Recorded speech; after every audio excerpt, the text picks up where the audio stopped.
following local program is a special presentation exclusively for the subscribers of Time Warner Cable. The law offices of Young Woolridge. Kern Radio 1410. Real Rock 104. And Jesus Shack present the High School Football Game of the Week, exclusively on Time Warner Cable.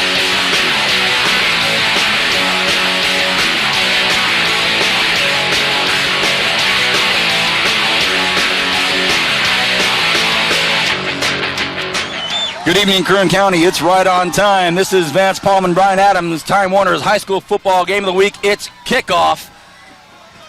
We're at Wasco. It's the most fierce rivalry in Kern County, and it starts off with a bang. We tuned you in right at the kickoff. Wasco brings the ball up to about the 43-yard line. Sorry, 37-yard line. Brian, welcome to the telecast in Kern County. We just basically came on the air right at kickoff because it's pouring down rain. You already know by now this is not a story about anything else but the 3 R's, Brian. Rivalry, running backs, and the rain. And with that in mind, with this rain, Vance, you can probably count on a run right off the bat.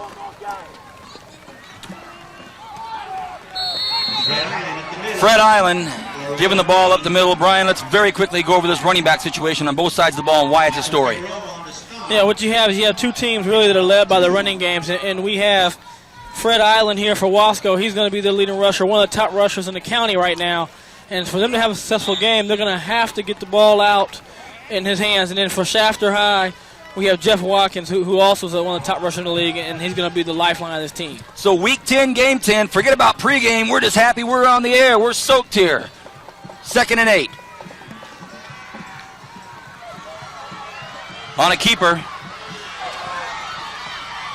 Gets up to about the 49-yard line in Kern County. Can you believe it? The quarterback. I don't have a name for our quarterback, which is almost unbelievable. Well, it's Tony Reese, and normally in the program he's under the number 5, but of course we know that that's the starting quarterback. We were throwing for a loop right away. That is Tony Reese, Kern County, not to be alarmed. That's your 6-foot senior, 165 pounds. He picks up the first down for the Wasco Tigers. So normally we have these comfy, cozy little pregame shows, and Brian, we ease into the ball game. Tonight it's live, camera action. Let's get it rolling. Ball goes up the middle to Chet McCurdy. So Chet McCurdy gets some work done on this wet field. We'll talk about the rain in just a few moments and how we obviously know it affects the ball game. But, Brian, former football player, you've been in big rivalries. Talk about a rivalry here. Well, the main thing in a rivalry is to keep your emotions in check because you pump it all week long. You have this crosstown rival. You're going in and out about who's going to win the big game. A lot of posturing going on. But the team that can keep its composure, keep their emotions in check, and come out and have a chance to win this game. Tony Reese, quarterback for Wasco, 2nd and 4, and a timeout. Must have seen something that they really weren't sure about.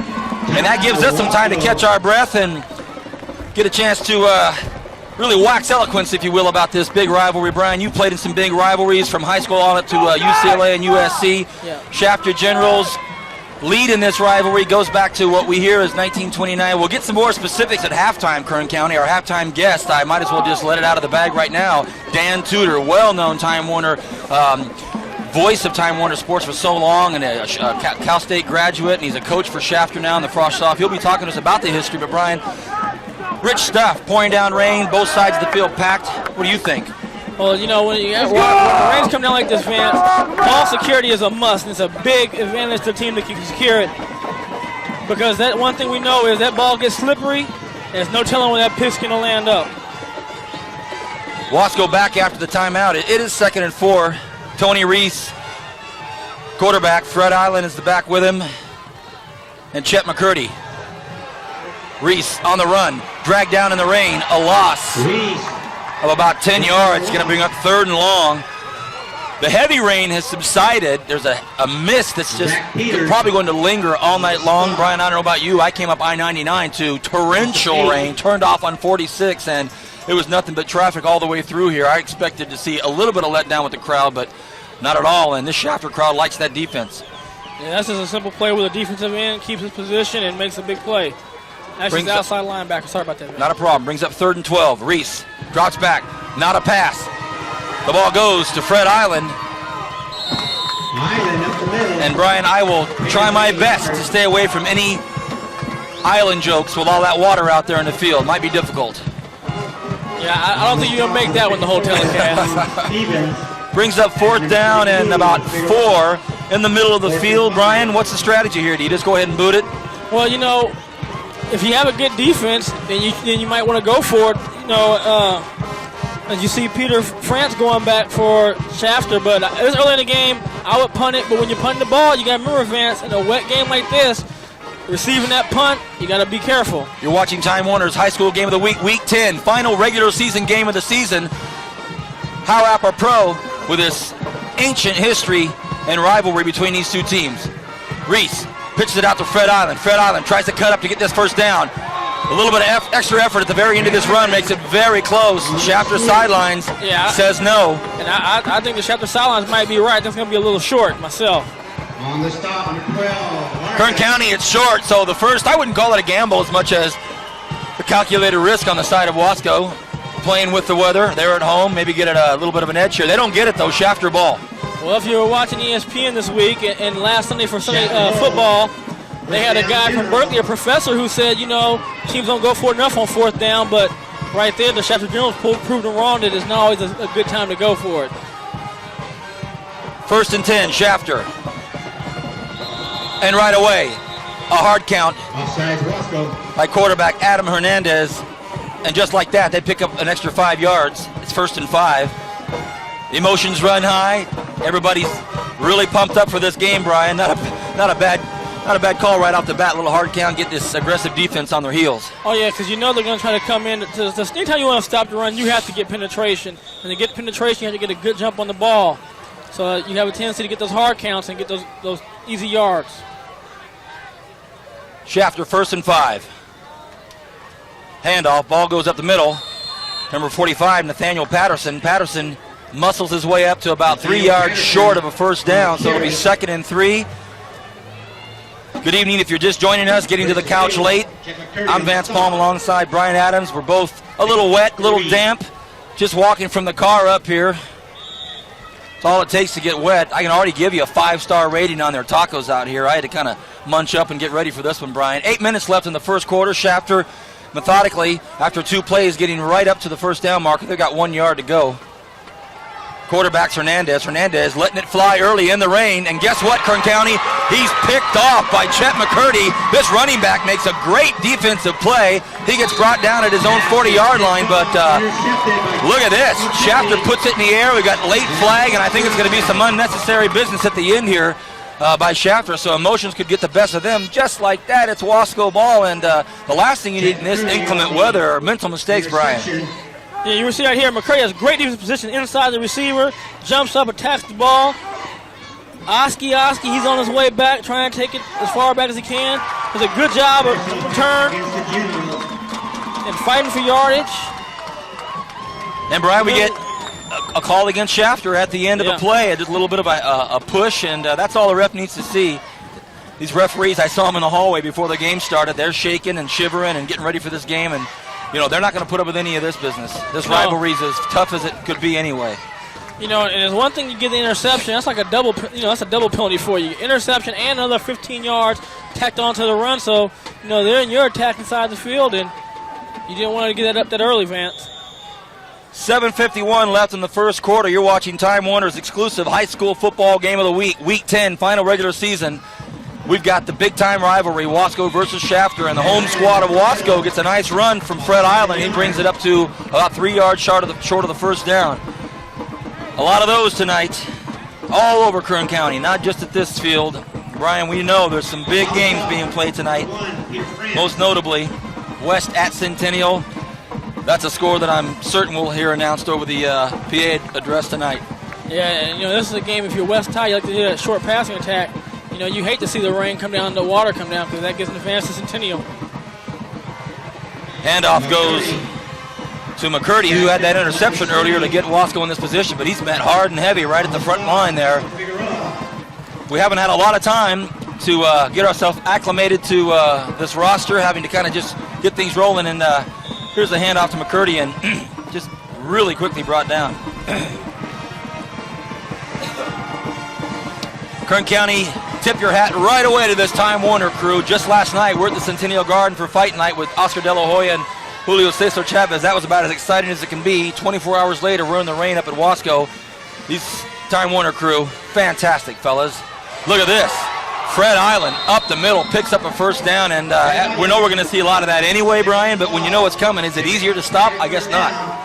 No, you know, and the only thing you can do is just try to keep yourself balanced over your feet. But when you're going as fast as Island is right here, he's going to try to make a cut that he knows usually he makes and he's gone. Now speeds off under him, and really Shafter avoided a disastrous big play on a run by that slip. Brian, tell our viewers the high school rule when a player hits a knee. Once his knee is on the ground, the play is dead. You can't hit him, and they'll blow the whistle, and that's where the ball will be marked. Halfway through the first quarter, Wasco marching down the field. Look at this, McCurdy. Touchdown. Chet McCurdy gets the pickoff to set him up. Now gets the touchdown. That's the equivalent of, in basketball, a big guy getting the rebound, running down the court, and they give it to him for the layup. What do you say, Brian? Yeah, that's an alley-oop slam dunk right there. But, yeah, you're right, Vance. McCurdy is a senior, 5'10", 170, and he gets a big interception, comes back with a huge run on the dive play. And, you know, we talk about our young Wolves player of the game. He's jumped off the bat trying to put his name on that little plaque. He's heard about it. He wants the shirt. He wants the plaque. Let me get things taken care of early, says McCurdy. 2-point conversion attempt. Wasco player gets off the field, or does he? He does not. Flag comes up. Too many men on the field for Wasco. Fred Island runs it in, but from what we see, Brian, we had a Wasco high school player, Paul Gonzalez, trying to get off the field in time. He did not. It's against Wasco. So 2-point conversion. Fred Island walked it in, will not count. And now they bring the ball back, and we'll see if they want to kick it or not. McCurdy with a nice run there on the replay. Yeah, and we just saw the end of it, but he really had a big hole. He ran through hard, and then, you know, Vance, he has some good speed, too, to get to the end zone. He outran some safeties and some secondary players. Hey, Kern County, that's us right there, up in the rain, loving it, digging what is good and right about high school sports, rivalries in the rain. 2-point conversion, they decide to stay with it. Look at this. Reese on a keeper, 2-point conversion, good from no matter what distance they run it in from. 8-0 Wasco, halfway through the first quarter. And that's just a great call right there, quarterback keeper. He's keeping it the whole way. There's nobody to pitch to hand off to, and he just walked in. Good job by the receiver down there in the corner blocking for him.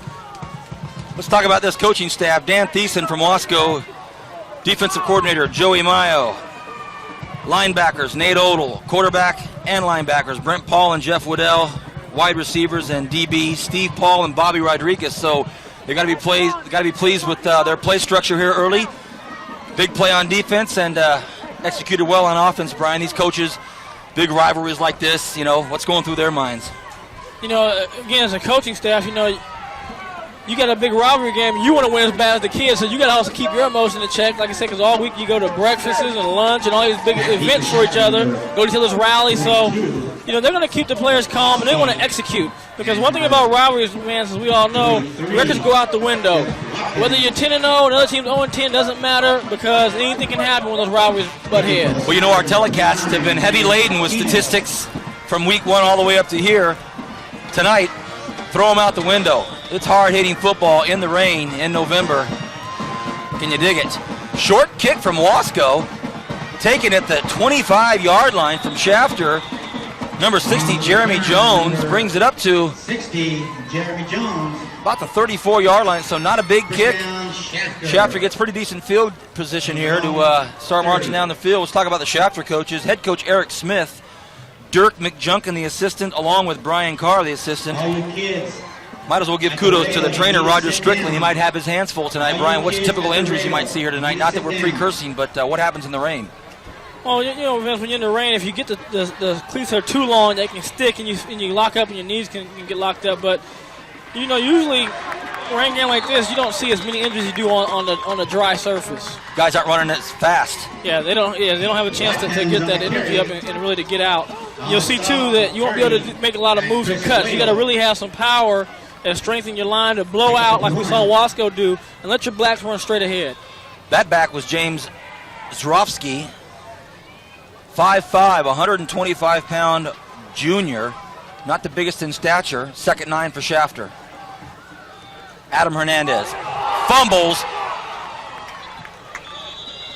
Number 22. Looks like it may be recovered by the Shafter General, but woo!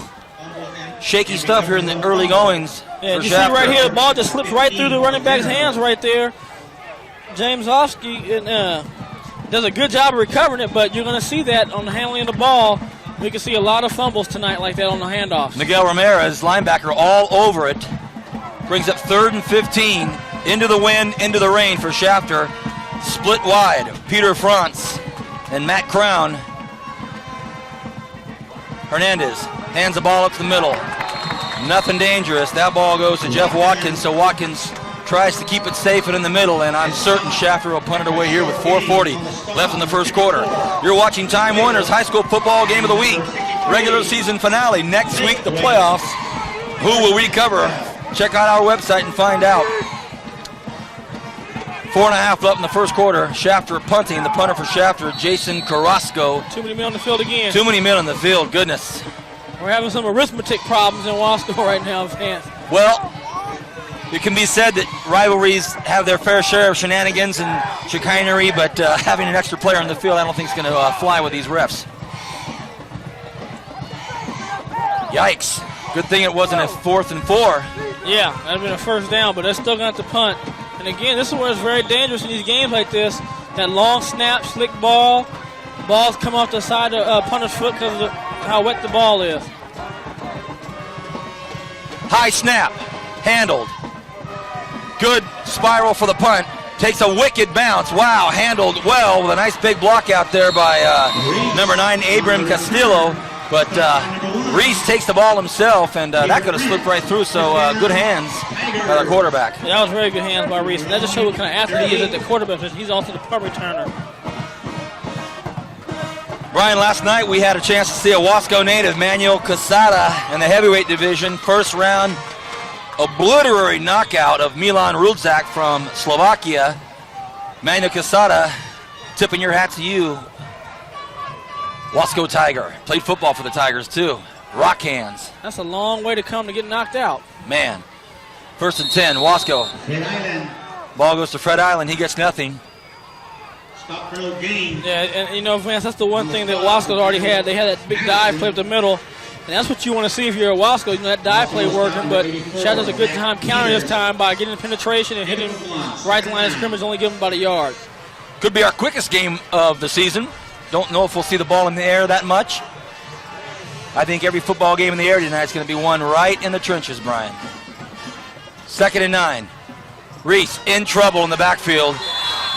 Thrown down by number 77, Jason Williams, 6'3", 286-pound senior. He broke through and took care of business. Yeah, man, and he has some quickness, too. It just wasn't, a big guy who busted through. He had the quickness to move with Reese and really pull him down.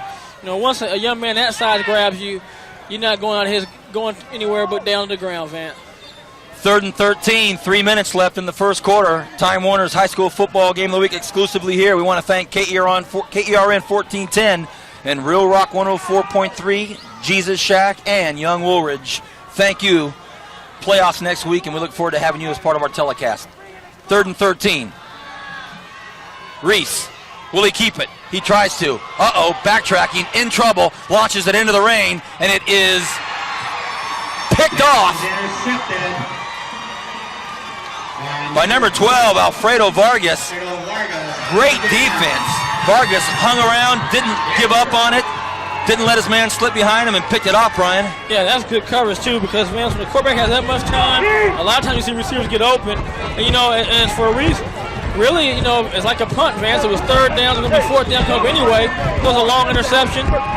Shafter gets the ball back like a punt. You see right here, he scrambled looking for somebody. Doesn't have anybody. Just unloads it before he gets sacked. And throws an interception. And again, it's just like punt coverage. First down. Shafter quarterback. Adam Hernandez rolls right. Threw a bullet out here. Incomplete. Tough to handle. Brings up 2nd and 10. And Vance, we see the rain coming down. It's not coming down real heavy. So you're able to throw the ball and grip it right now. But let me ask you this, Brian. It's coming at an angle with the wind. So, obvious question. Affects the vision of the quarterback? Yes or no? Somewhat, but I mean, you're focusing on a big target, not a small target like if you were doing archery where you're aiming at a real small target. As we see Watkins just blow through the hole. Hernandez hands the ball off to Watkins, as Brian Adams so aptly describes. Big targets out there, but no need for it. Hand the ball to Watkins, let him do his business. First down, Generals. Look at that mud, Kern County. All of you turkey bowlers that play on Thanksgiving or the day after, you're dreaming of that, aren't you? 1st and 10, Shafter. 45-yard line of Wasco. They want to answer back. They go up the gut. Again, Watkins gets 7 yards. Sorry, that's Patterson. Nathaniel, 5'10", 170-pound junior. Got a lot of juniors this year make their names known in Kern County, so look for great things next year. Brian, as we talked about, this clock keeps ticking. Yeah, like we talked about, anytime we have a running game, you know, you're not going to have the ball being dropped a lot. Clock's not going to stop, and we're going to have some really quick quarters. 2nd and 4. Hernandez with the hard count, doesn't get anybody. Ball goes up to Zorowski. Zorowski gets very close to the first down, if not gets it. On the carry. Very close. I think he's going to get that one. Clock is stopped, and I believe it's for the reason we believe it is. First down and moving the chains. Minute and a half left in the first quarter. Kern County, so happy to have you with us. I know we're going to have a big audience tonight.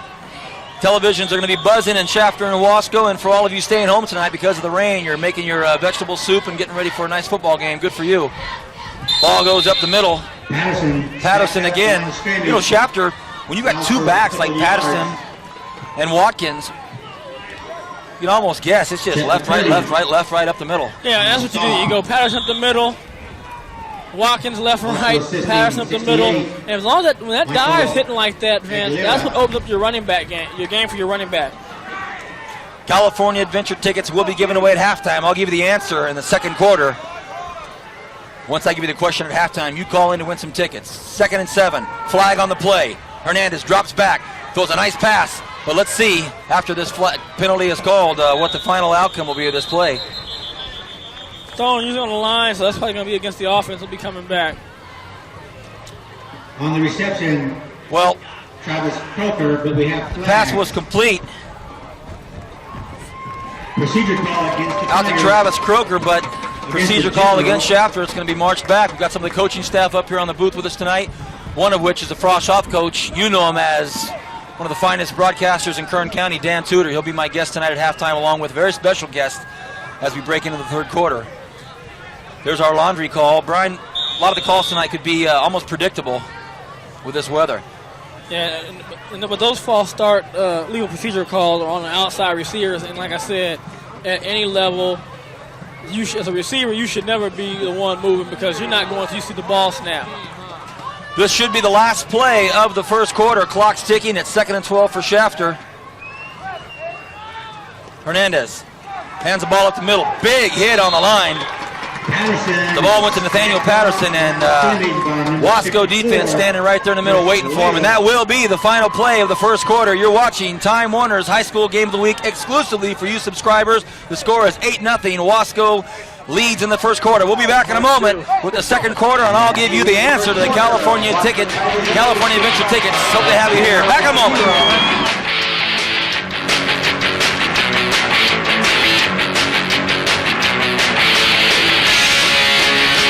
Some things can't be built in a day. Things like honesty, dedication, good hard work, and integrity. Since 1939, the law offices of Young Woolridge has had one of the strongest personal injury teams in the entire Central Valley. Today, that team is stronger than ever before. Through the years, our attorneys have won some of the highest dollar personal injury verdicts in Kern County. Put our experience to work for you. The law offices of Young Woolridge. Integrity you can trust. KERN News Talk 1410, Bakersfield's hometown news and talk leader. The station you can trust first for breaking news and the most complete local coverage. We are KERN News Talk 1410, bringing you the pulse of the world, 24 hours a day, 7 days a week. Make an appointment with KERN News Talk 1410, Bakersfield's hometown news and talk leader.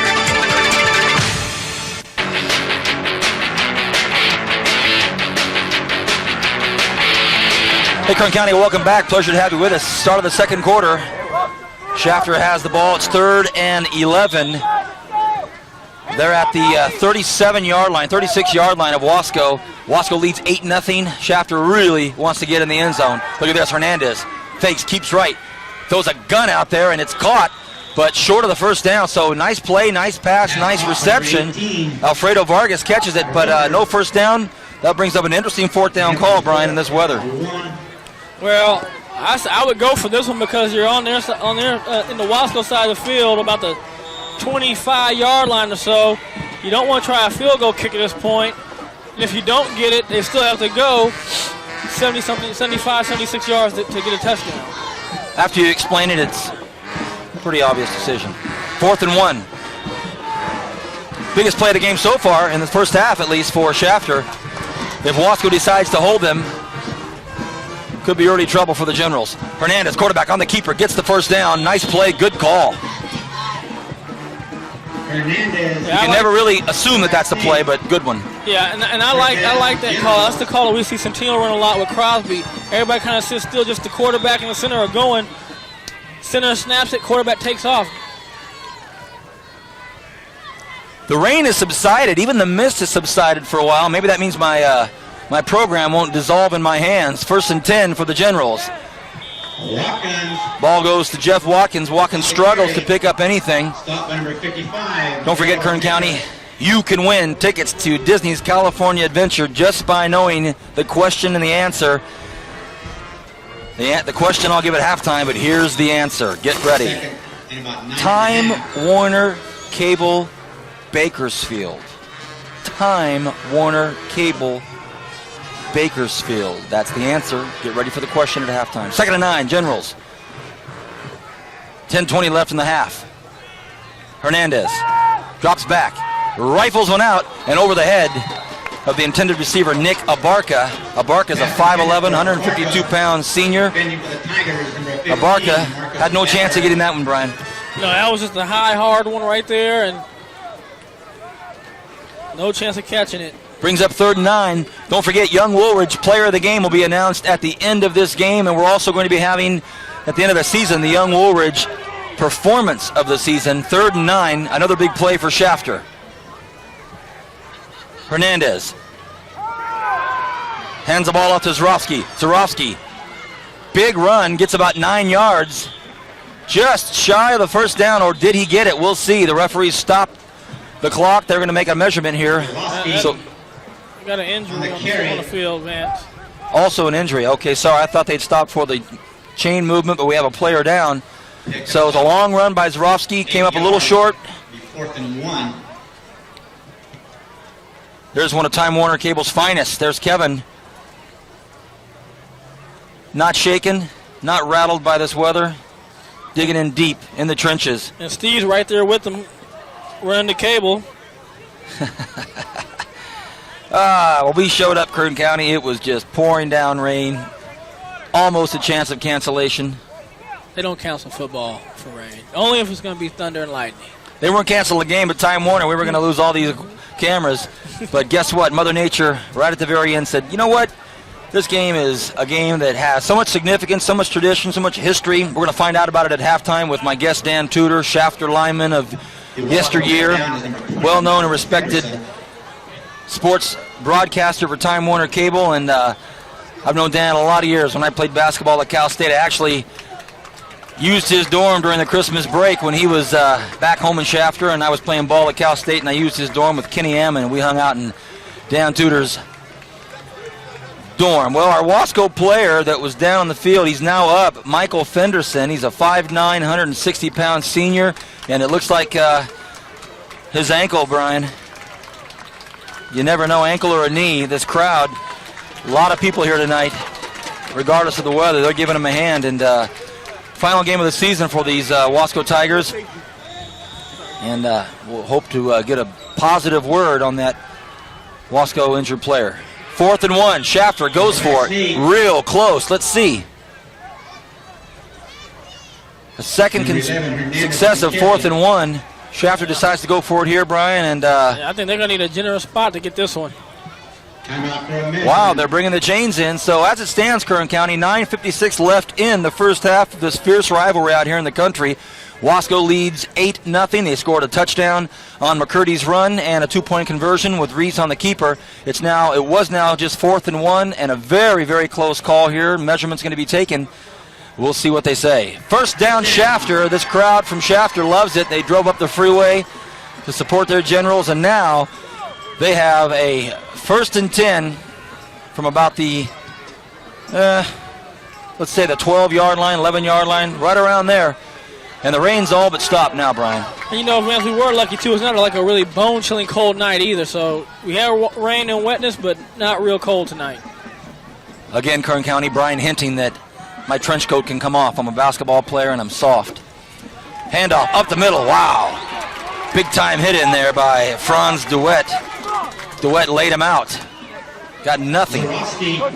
Well, I came with the sleeves today, man, so I kind of got a little soft tonight myself. But right there you can see penetration, and that's just hitting the man, putting him down in the backfield. It's a great play, as Jeff Watkins couldn't go anywhere on that one. Clock continues to run. Just over 9 minutes left in the half. 2nd and 11. I'm Vance Palm alongside Brian Adams. Had a big night of boxing last night at the Garden, and we'll get to that in a while. That'll be shown next week. 2nd and 11. Hernandez, quarterbacking for the Generals. Wants to put it up. Pumps, takes it back. Penalty flag on the play. Intended receiver out there for Shafter was number 15, Nick Abarca. Penalty flag. Let's see what it is. That's going to be on the defense right there. That's an easy call. A little extra holding on the defense. Wow. Against the Tigers.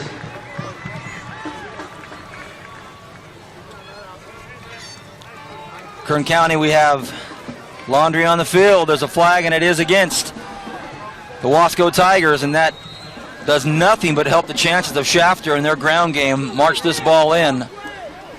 I'd be very impressed if Wasco can put a hold here. Not literally a hold and get another flag, Brian, but if they can hold him, and we'll see. Yeah, that brings up a big, big first down for Shafter. That's going to should put it right on the goal line. Close to it. For the Generals. Well, 1st and goal from real close. How's that? 8:53 left in the half. Shafter wants to get in. Oh, nice defensive stop here by 75 coming with the first hit. Sheldon Hood, he's a 5'10", 240-pound senior with the first hit. Shafter does not get in on their first try. No, Sheldon Hood just fired through the line, just got good penetration. And again, when you get penetration on any level and you hit that back in the backfield, you stop his momentum so he didn't have a chance to get going downhill. You pick up the big yards and little or no gain. Brings up 2nd and goal from about the 4-3-yard line, right around there. Let's just keep it close. 8:20 left in the half. Generals trail by 8. They want to get in. Hernandez rolls right. Could keep it. Looks like he's going to keep it. And he gets in with a nice block out there. Touchdown, Generals, with a leading block by Matt Crown, who opened up the way. Great team effort. 8-6. Hernandez.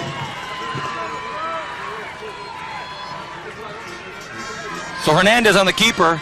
Moves it in, and Brian, you and I are both impressed with that open field block by Matt Crown. Yeah, Crown did the last block to really open up for Hernandez to get in.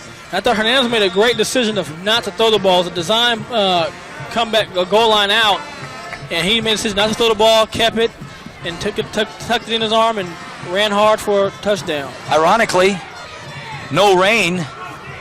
Could have put it in the air and decided to use his good footing and smash it in. 2-point conversion. They want to tie it up. Hernandez drops back. Lobs one in the corner. It's going to be beat. It's, oh, goodness, Kern County. It was in the hands of Nick Abarca, and it just rolled out. So it was number 15 on number 15. Marcus Ballard on defense out there actually let Abarca slip through, and the ball was lofted out perfectly. Got to call it like it was, right in his hands, and it slipped out. So it remains 8-6 Wasco. Yeah, I mean, that was a great corner route on the goal line, which is really a hard route to run, and just wasn't able to just bring the ball in, just drop the ball, like you said, and just going back to down by 2, Vance. 8:12 left in the half. Timeout on the field. Wasco head coach Dan Thiessen getting right in the grills of his Wasco Tigers. He wants a good return.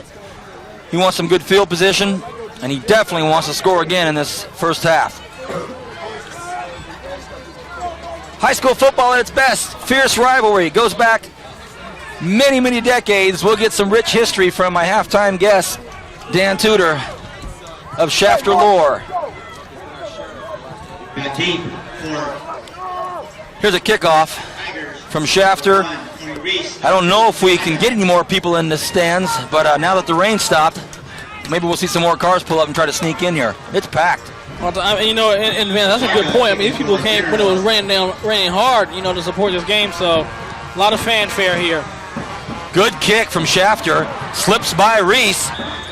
Reese has got to let it go into the end zone. I thought he had touched that, but it's in the end zone, and first and 10 from the 20 for Wasco. Look at that mud. She's trying not to get her shoes dirty, and nearly impossible, but those kids are stoked to be out here. Big high school Friday night football game like this. These are one of these games you always remember where you were. Brian and I up here enjoying life as Time Warner Cable telecasters. Hey, thanks for showing the sparse crowd up at the pack. First down on the 20-yard line. Reese hands the ball to Fred Island. Fred Island almost broke through and gets a first down. And as we drift into the latter part of the second quarter here, and oh goodness, Fred Island down, showing no signs of getting up. And right here is just an off-tackle play to the right-hand side. He does a good job of running hard through the line. And you see right there his ankle just not dirty play at all, fans. If you're at home, just one of those unfortunate things. You kind of get caught up, tangled up. A guy grabs your leg and just twists a little bit, and he's obviously in some serious pain there. So Kern County, in your picture, Fred Island, talented running back. He's a senior. He's 5'9", 180 pounds, hard running back, and he had a nice run, and now he's down. This crowd is pensive and concerned. And just like that, he pops back up and says, you know what, feeling okay. It's maybe going to let me keep going on it. This coming Friday night and Saturday night, get ready. Check your local listings. Fight Night at the Garden. World title fight held. Oscar Julio Cesar Chavez, both there. Big night. Don't miss it. We're back. Wasco trying to move the ball up the field. Chet McCurdy, who scored the first touchdown, the only touchdown of the game for Wasco on the carry. He gets met hard and heavy at the front line there. So hopefully we'll see Fred Island back in the ball game. Here he comes, Kern County. He's a little gimpy there, but he's not going to be pulled out of this ball game, Brian. No, and that's right. Your emotions, everything's going to carry you right now. Vance, you've been an athlete before. You know how it is. You're a little dinged up, get hurt, but you just play through the pain. Oh, yeah, especially on games like this. No real major postseason ramifications. Records are kind of pushed aside here. This is about players up and down the freeway from each other for some serious bragging rights. Ball goes to Island, gets tested immediately, and gets hit hard. This Shafter front line playing well tonight, Brian. Yeah, and they're anchored right there by Jason Williams, the 285 pounder, and he just kind of just blows up through the line and disrupts the whole offense. Time Warner's high school football game of the week is what you're watching. It's exclusively for you subscribers. Want to thank KERN 1410 and Real Rock 104.3, the Real Rock Jesus Shack, and Young Woolridge. Thank you. 3rd and 8. Big play for Wasco. Can they keep the momentum going? Long pass. Receiver that it was intended to slip down. It's picked off by Alfredo Vargas. Vargas gets a good block to free him up. Vargas looking for some room, can't get outside. The big tackle up there by Sheldon Hood, but turnover. Shafter gets the interception, but we have a flag on the play, Brian. It's way back at the line of scrimmage, and it was late. You see reason, and unfortunately for Wasco, the receiver falls down, and then Shafter gets the interception. Vargas. By Vargas. There's a good block there by Barca. And then it's taken down, and then the penalty was against Wasco, and it was against Shafter. It was during the play against Shafter, so it's marched back and first down. So hey, they're happy they've got the ball, you know. So after all of the excitement, the interception, the penalty is 1st and 10 Shafter. The ball is on their own 42-yard line. Adam Hernandez, quarterback for the Generals. Ball goes up the middle to number 22, James Vrosky, and he's hit immediately out there by Chet McCurdy. McCurdy having one heck of a first half. Yeah, McCurdy's doing a good job from that linebacker spot, just filling the holes. I mean, he's not allowing anything to come up the middle. You know, and I like to see Shafter go back to the bootleg and having Hernandez just keep the ball. Clock keeps moving, 5:44. There's your score. Wasco ahead by 2. 2nd and 10. Hernandez drops back. He's going to put the ball in the air. Ball looks like it might have been tipped slightly. Got knocked away.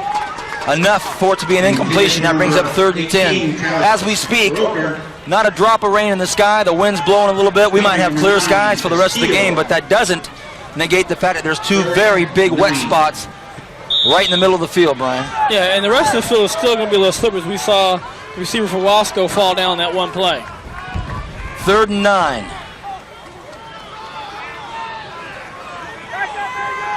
5.5 left in the halftime. Hernandez, option, pitches. Trofsky hit hard. Flag on the play. Goodness. A collective ooh from the audience. He's going to be holding against Shafter. Untimely, but didn't have the first down anyway.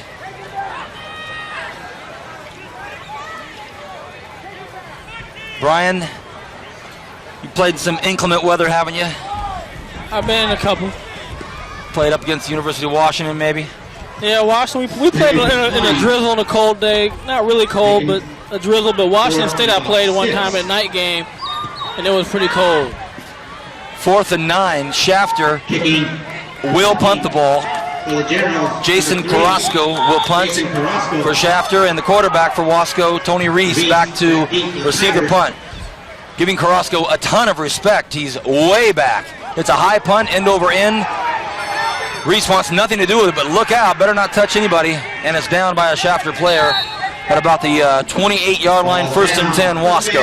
And Wasco was very lucky that ball didn't hit one of their blockers down there. It was going to run down to set the block up.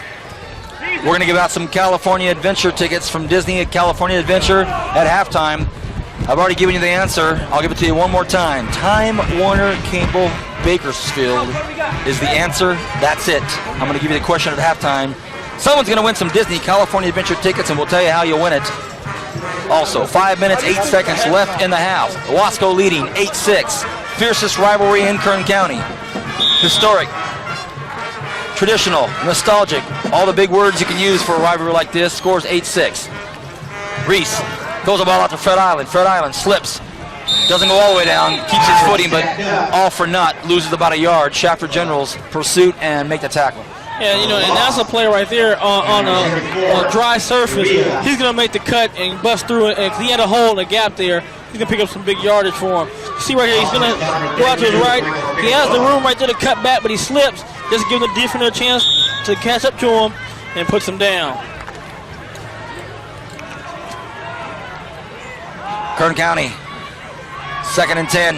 Appreciate you having with us this evening. 4.5 left in the half. Reese hands the ball to Island again. Island gets some good blocking. Penalty flag on the play. Will it be holding? holding? Is that why there was such a big hole for him to run through? And it is holding Wasco. He had a lot of room, got a first down, if not for the hold. So that maybe explains it, Brian. Yeah, and we're getting a chance to watch Island for our first time. And, he reminds me of the best we've seen. DeAndre Matthews, Houston at Centennial. They're just the ability to really hit the hole quick and explode through when they go. As you see right there. Looks like Ojukwu also. Yeah, Ojukwu. They come through and they just explode through the hole. As you see, flag come in late for the holding, but it'll go back. Just heard through our headphones, cameraman standing in the mud. They were coming right at him, but we're here for you, Kern County Time Warner crew. As always, tough as nails. 4:14 left in the half, and at halftime, very special halftime guest, Dan Tudor, Shafter General alum. 2nd and 20, Reese rolls left, wants to throw across his body, has a man open. Look at this, underthrows it, but could have been a fantastic catch. As he rolls left, he threw across his body. The intended receiver for Wasco was number 7, Chris Ballard, and the way that he threw the ball, it actually could have been caught, but just out of his reach. Ballard couldn't make it. That brings up 3rd and long for Wasco. So right here, Bruce going to his left, sets up, throws the ball, goes a little bit behind Ballard to give him a chance to come on the underneath side of Barker, who had good coverage, to almost make a catch. 3rd and 20. Brian had a lot of people in Kern County very, very happy that we were calling this game tonight. Great rivalry, they like to see it. Reese drops back, looks right, scrambles, in trouble, look out, gets a good block from Island. Reese running himself into quite a pickle, and get this, Kern County, the ball. No, they're calling him out. They're calling him down right there. They're not going to give him a chance to throw it. Reese pleading his case with the attorneys. As an attorney for Young Woolridge, he hopes, thinking he'll get the referee to believe that he was throwing it, but no dice. We'll see it right here. He runs into trouble here and then really puts himself in some trouble over here. Here comes Shafter. Picked up a great block by Island right there to give him a little chance to get rid of the ball, but just couldn't do it. And now that they're in a dangerous spot on this 4th down. So Reese trying to make something happen, gets his team in kind of a tough spot here as far as making a punt. It's wet. The punter has a cast on. Goodness gracious, how many more odds do they have to beat? That's Franz DeWitt, but he booted one earlier. 4th and 35 for Wasco. DeWitt gets it, bobbles it, can't get it off. He does get it off. Oh, it gets nicked. Can you believe it, Kern County? A punter in the ring with a cast, gets it off, and it rolls up to the 40-yard line and lands dab smack in the middle of a mud puddle. Wow, you couldn't have scripted anything more descriptive, if you will. Yeah, under the circumstances, that's a great punt. Wow. Here you go, Brian. Right there, you see him drop the punt, and I have to believe part of that cast is the problem, but gets it off, and if it looked like it was tipped a little bit. Otherwise, I think the official might have missed the call if it wasn't tipped, because you can't tackle the punter. 3.5 minutes left in the half. 1st and 10 for Shafter after that heroic punt effort by DeWitt from Wasco. Shafter has it already inside Wasco territory. Hernandez running back as fast as he can, gets rid of it, incomplete, and man, was he hurried by number 55, Miguel Ramirez, and number 75, Sheldon Hood for Wasco. They were all over it. And Vance, right now we're seeing two defenses that are just getting after it. They're putting a lot of pressure, whether it's a pass or a run. They are coming up the middle, so those D-lines right now are winning the battle.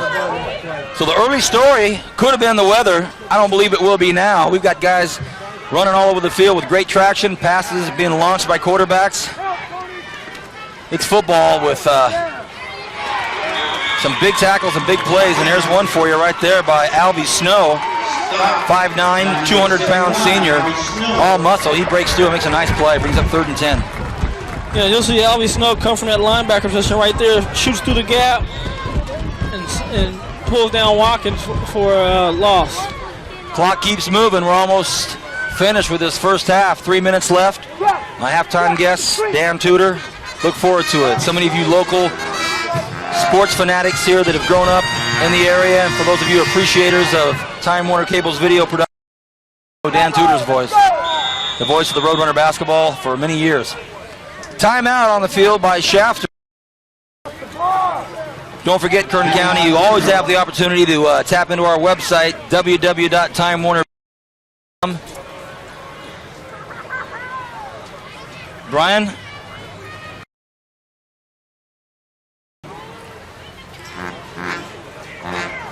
They're walking somebody off the field here. Yeah, that was Robert Garza when he got hurt earlier. He came off the sideline there, and they have his leg immobilized. They're pulling him right behind the booth over here where we're standing in there. They've got him wrapped up, and they're walking him off. Doggone it. Hottest number in town, 322-1941. Wasco and Shafter residents, parents, students, family, friends, dignitaries. That's your number right there for a copy of this tape. Big games going on tonight in Kern County in the SSL, which is this conference. Garza's trying to wrap up a league title. Big game we talked about, West Centennial, and of course, this big rivalry out here in the country. All right, we're back, 3rd and 10. Shafter with the ball. Hernandez, the quarterback, 2:47 left in the half. Shafter trails by 2. Hernandez drops back, has a man open. He's broken free. The ball's underthrown. No flag on the play. Incomplete. The intended receiver out there was Matt Crown. For a brief moment, he had his guys beat. Ball didn't make it there. 4th down. You're right, Vance. The ball is just a little underthrown. If you could have pushed the ball out to the sideline, you see Hernandez steps up and throws it. It just hangs a little bit in the air for him. And, you know, good. You got to give the secondary for Wasco credit for making a play. Shafter trying to punt. A muff snap. The punter in big-time trouble. That's number 3, Jason Carrasco. Low snap, tough to handle on this mud. He tries to make the best of it, but Wasco gets the best of that. It's a 46-yard line. Wasco, with 2.5 minutes left, might be able to build on this lead. Big play. And I think that, you know, if they can get in at half and get up 14, actually 15, I think that, you know, put a lot of pressure on Shafter to come out in the second half. It was a very wet night. It's turned into a gorgeous autumn evening here in November. Like me, grew up in the country in Kern County. Great vibrations out here. Love it. Brian Adams rolling up his sleeves. 1st and 10 for Shafter. Look at this. Fred Island gets the handoff. Can he get outside? He does. He continues to run. Fred Island looking for space. A big run for Wasco. He gets brought down by Peter France and Nathaniel Peterson, but Brian Adams, let me take Fred Island, stoked to be back in this game after that ankle turn. Yeah, right there, he just falls line up the middle. And here, he just straight arms the player, throws him down, and watch how hard he runs right here. He's just not going to give up. Watch his legs. He just keeps turning those legs, keeps fighting for yardage, and finally 2 guys bring him down. He's making some very impressive runs tonight. Stays in bounds. Clock keeps going. 2 minutes left. The ball goes up the middle to Chet McCurdy. McCurdy's had a big first half, and if you just joined us, McCurdy had an interception early in the first quarter when the score was 0-0, and then about 4 minutes later for the first score of the game for McCurdy, early leader in the Young Woolridge Player Award category. 1 minute seconds. Ball. Kern County, pleasure to have you with us. Next week we start playoffs. We'll get our information handed to us, and you can check the website. We'll probably have it on there for who our first game will be next Friday night. You know, man, you talk about big games tonight. That BHS Ridgeview is going to be a huge game because BHS needs that win to have any chance at postseason play. Absolutely right, Brian. Thank you. 2nd and 4. McCurdy again with the carry. Gets maybe a yard. Clock keeps rolling. A minute. Timeout, Wasco. Timeout on the field, and Brian, for Wasco, head coach together 73 seconds of quality ball here to put this ball in the end zone. Here's a time. You'll see a clip from tonight's Player of the Week and read with so much history. Find out how you can win California. Also, you can find out about Time Warner Production, find out about the crew, So that's our website, www.timewarnerbakersfield.com. Brian, let's talk 15 seconds of a game plan here to get in the end zone. Yeah, right now, first he's 3rd and 2. They're in a 2-down territory anyway, but you don't want to leave a lot. About 15, 20 seconds left for Shafter, going to halftime with a significant lead. Great shot of Hilario Uria, ready to go. On the defensive line, 3rd and 2, big play. Ball goes to Island. Island trying to fight for the yardage needed. Can't get it done. I don't believe it's going to be a first down. And that play, Hilario Uria, a stop. He's a junior, 255 pounds. So Shafter front line defense, what's needed. And they need one more big a chance to stop points on the board as we see the clock really winding down. 40 seconds left in the first half. Reese on a keeper up the middle. Whistles blow.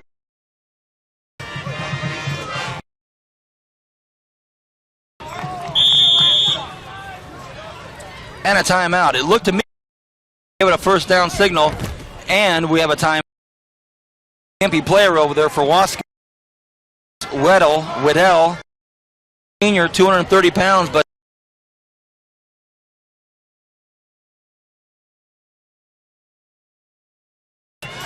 play calls. Timeout. You got to go in the air. You can probably get 3 plays. Can't afford a sack right here. Reese, if he doesn't have anything in the air. Goalpost. We're from halftime. Kern County leads Shafter. 1st and goal.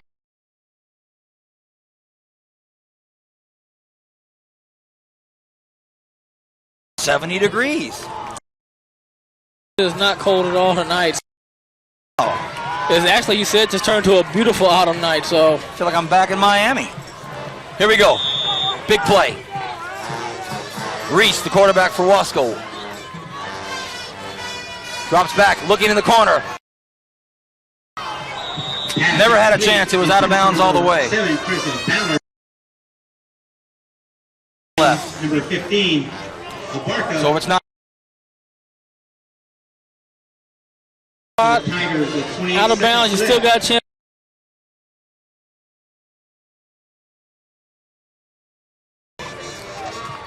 So it brings up, as we say, 2nd and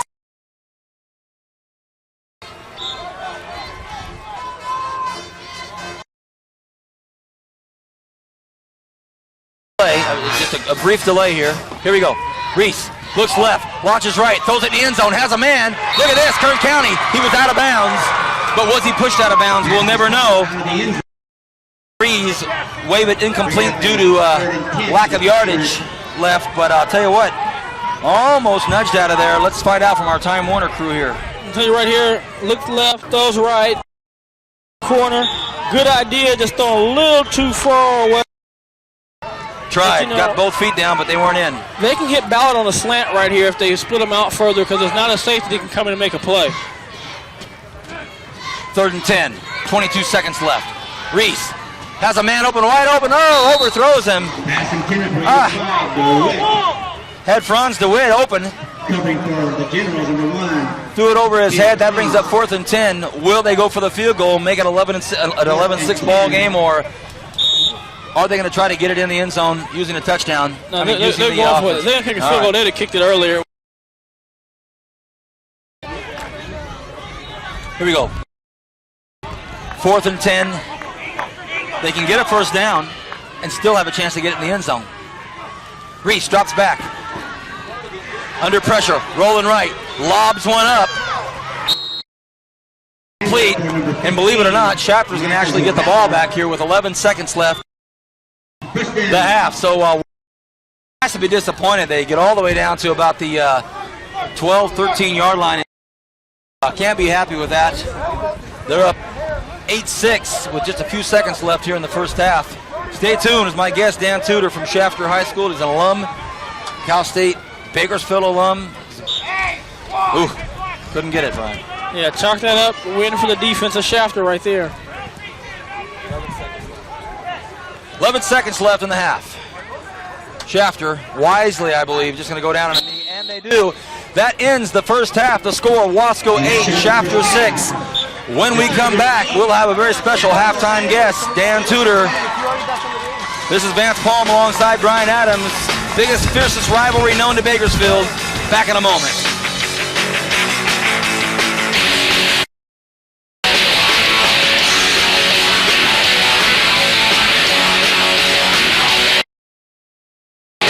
The media has become a staple in our everyday lives, whether it's a song, an advertisement, or even a news story. Everywhere you turn, there's a message in one form or another. Do you realize how much media your child is exposed to every day? And everything your child sees and witnesses affects them. It's time to take action and become involved in what messages your child comes in contact with. Filter out the negativity and let these messages be positive. It's up to us to shape their future. Let it be a happy one. Some things can't be built in a day. Things like honesty, dedication, good hard work, and integrity. The law offices of Young Woodridge has had one of the strong. That team is stronger than ever before. Through the years, some of the highest dollar per in county. Put our experience.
Familiar face for Time Warner viewers. I haven't seen you in a lot of years. Yeah, it's been a while.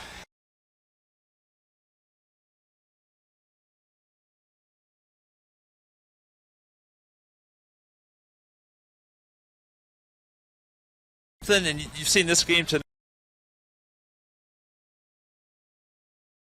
Dropped down the end zone. Probably should have been blocked, but he gets it away, and then they, Shafter doesn't get a chance to score. It's those.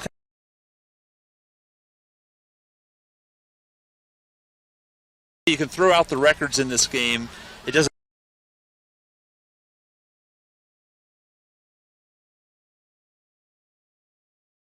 It's the stories about. They're legendary if you live in the great turnout tonight. And towns show up for this game no matter what. Dan Tudor, everybody knows him as Time Warner Cable telecast Cal State basketball games, but just and that certainly stamped his name on Shafter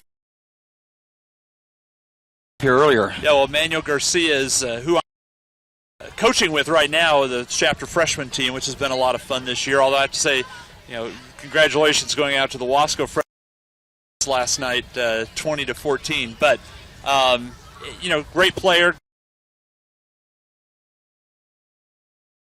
College and then Weber State, and now coaching in Kern County for quite a few schools. At Shafter now, and I am privileged. You get there's a lot of people at the Wasco varsity level that did for Wasco, and now we're back coaching, and the same thing for Shafter, and that's again something sort of unique. You don't see to either come to the games. I mean, they're very loyal.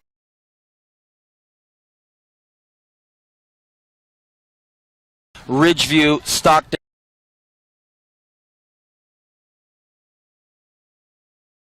That goes back to this Shafter-Wasco rivalry? I believe it's 1928. So it's been going on for, we're going on 80 years now that this approaching that, and it's fairly even records. And there's been some crazy games. Shafter come out with a great team, and Wasco comes and beats them. Wasco has a great team, and Shafter comes and beats them. Rumors have had it that coaches on both sides lose to the other team. There's a lot of standing, $5,000, $10,000 bets among people in the two towns. Every year they have these bets. Nothing official, but that's right. Of course. I'd be interested to know what the line was tonight with this weather. Days in Kern County, a very visible person in many respects. What are you doing these days? Which I enjoy. President of Recruit, which is a national high school athletic recruiting service for college coaches. Excellent. We're based in Bakersfield. We have 15 employees, and then we have 200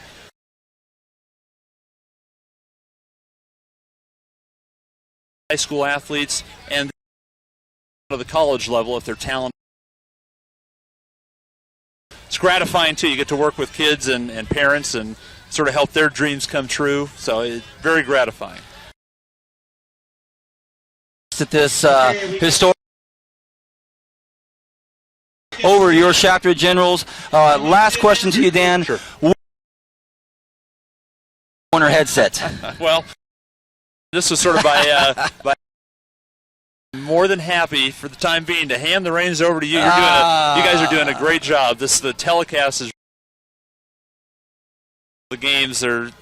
You guys do a lot of good stuff. So I'm happy doing what you're doing. So let's just keep.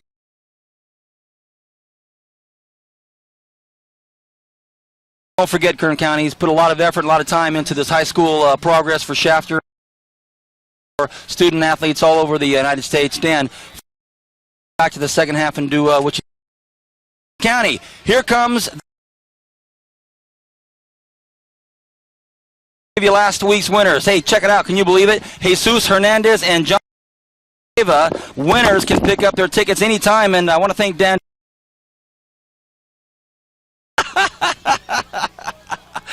Winners can pick up their tickets anytime, Monday through Friday. And now it's time for Time Warner Cable Adventure Ticket Giveaway.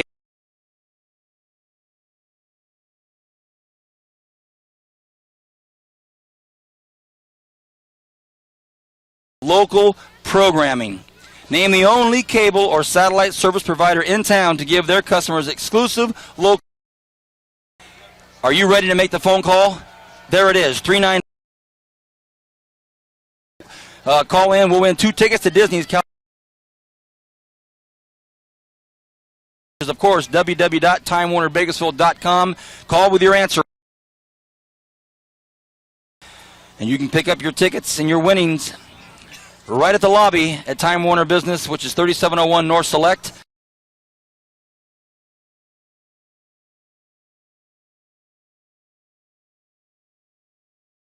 Leads 8-6.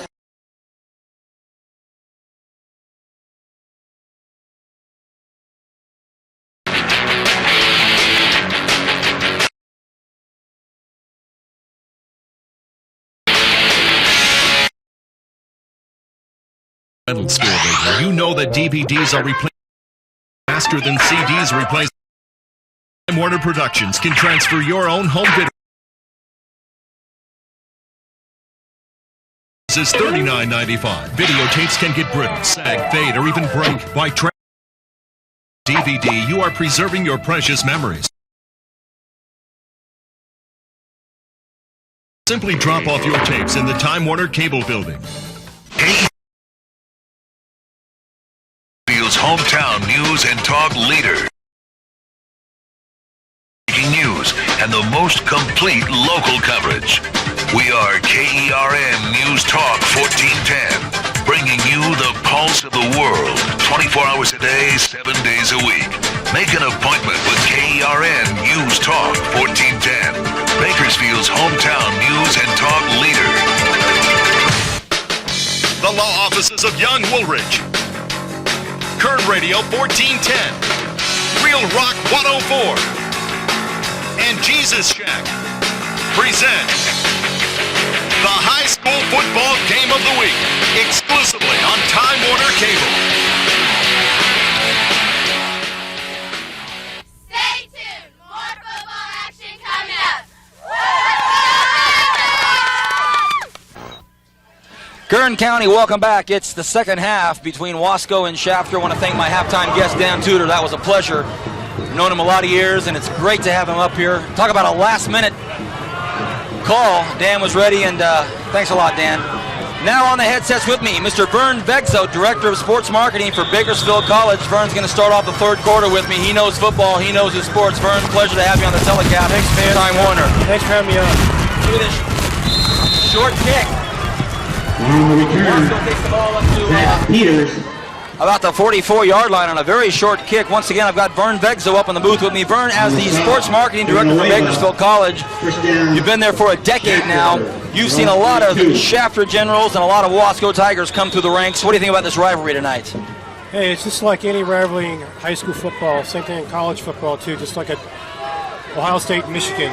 These are great communities that like to go out and play a great football game. Hernandez, 1st and 10 for Shafter. Quarterback. Fakes the pitch.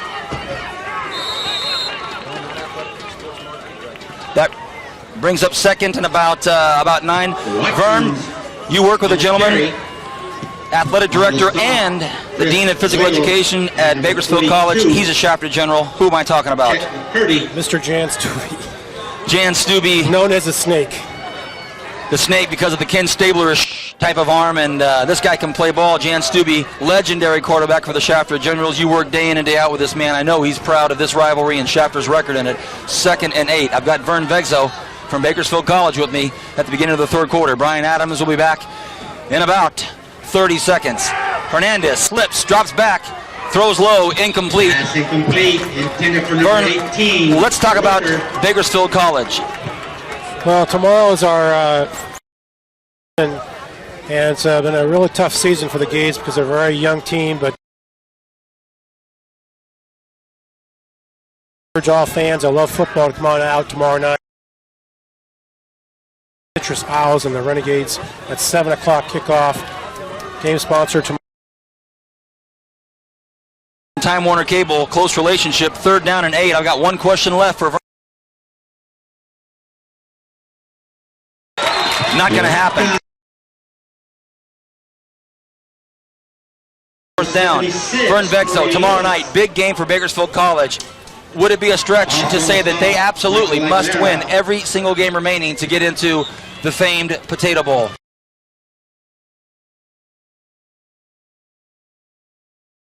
The Renegades in, and I certainly hope that happens for the Renegades and the fans of Bakersfield. Hey, Kern County, that's the voice of Vern Vegzo, a very busy man. Vern, thank you for being with us. I appreciate you taking me out. It's Kern County tomorrow night. Vern, thank you. Okay, thanks, Jan. In this third quarter, we've just started the second half. Brian Adams, you're back with me. Your thoughts on the first half? Just a defensive battle right now. You know, both defenses are doing a good job of stopping the run. Coming out tonight, a running game, especially with the weather the way it was. And so far, neither offense has really been able to dominate the game. Brian, you saw me talking to Dan. A lot of the history and tradition that just comes out. A big run by Fred Island. Fred Island almost broke it all the way. He's finally run out of bounds up there by Peter France, but Fred Island almost broke one loose. Talk about tradition. Shafter Generals on the ground, not a tradition. Yeah, and here we go right here. It's just going to be a power football. You see him pulling. They're going the other way to the left, right there off the outside. He bounces outside, picks up good blocks by his offensive lineman. And right here, he's going to go off and just run down the sideline. And they just said he's going over 1,000 yards this season. So congratulations to Island. And, you know, you have to give congratulations to the line as well, because without that line, you don't. And Coach Nate Odell, offensive line coach, congratulations. Here comes Island again, trying to build on that. Here comes a penalty flag. Wasco. Brian, that's what you believe it is. Yeah, that's a close one to call. Face mask. And the 15-yard variety, that's a severe face mask. That's not an incidental face mask. Vern Vegzo talked about a lot of the high school players that college coaches that are looking for. Penalty-prone players. Played a very good game. You know, you talk about penalties. Fans, this has to be all year. Well-coached teams. Here comes Wasco, literally jogging up to the ball because after the penalty was moved up, they had about a 25 scrimmage, first and 10. Island on the carry. Island looking good in the second half. Yeah, and right before the half, we saw the Wasco start getting the ball moving. And they've continued. They came out defense 3 and out, and now they got the ball back, and they're pushing that again. They're going to have to get a little more effective as they get in the 2nd and 4.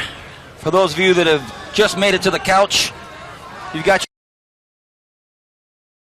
your leads this big-time rivalry, almost 80 years old, by 2 points. Uh-oh, trouble.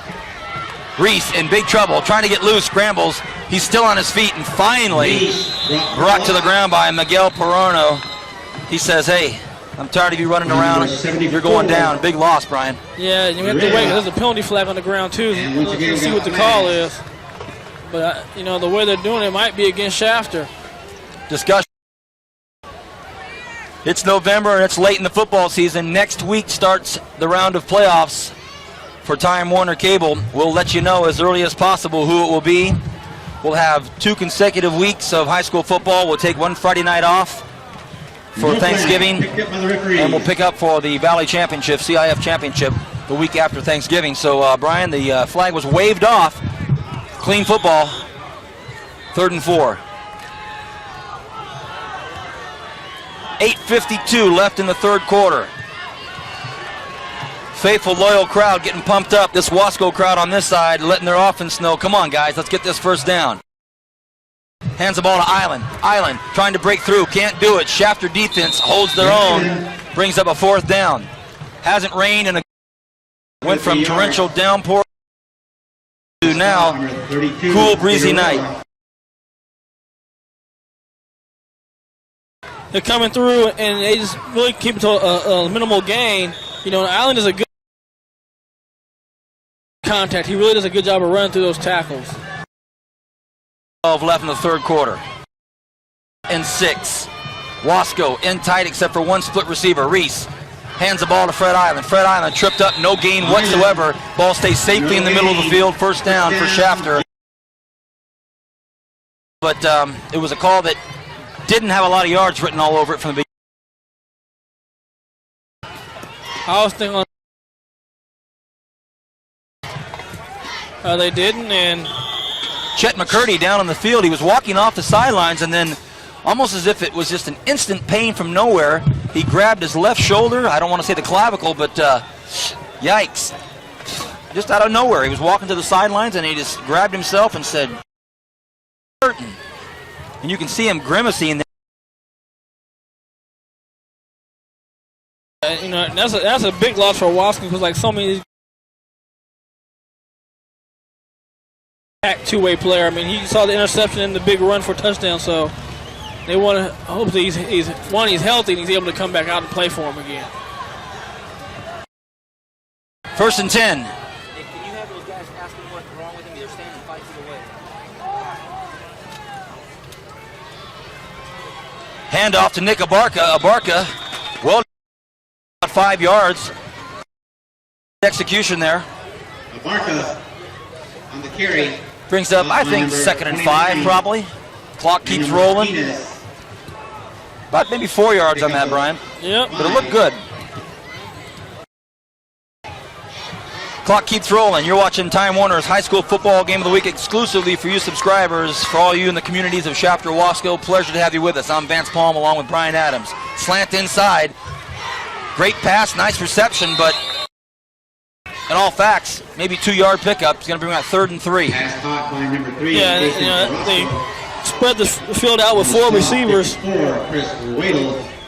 And just threw a quick got in a quick slant. The slant got the ball. It was covered pretty good. 3rd and 2, big 3rd. No, it's his shoulder. We'll see if we get to have McCurdy back in the ball game. Helmet still 3. Big play for Shafter. Hernandez there by number 68, Michael Ag, and also number 54, Chris Waddell. He's been in a lot of action tonight, so nice play, Brian. Yeah, it was. That was a big get some momentum for Shafter. But again, this Wasco defense has been, except for the one series where they gave up a touchdown, they've been deep for Wasco. Reese, the quarterback. Here comes the punt. It's off. A nice spiral. Will Reese try to run it? He does. This guy. Wow. Gets wrestled. Exciting, isn't he? Yeah, and when you're a punt returner, you love it like that because you can catch that ball around a dead sprint. And a lot of times you can get past that coverage.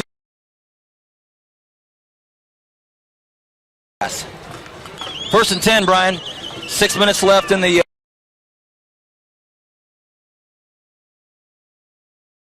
about things in a nutshell here in a while. Wasco, 1st and 10, exactly at midfield. Reese hands the ball off to Fred Island. Fred gets 3 tough yards, and I've refrained as much as I can from using his last name and any type of reference to this muddy field. Here comes Island here. And right there, again, it's this off tackle to the right, and like I said, he does a good job just running through tackles and just powering the ball, and they picked up 3 or 4 yards.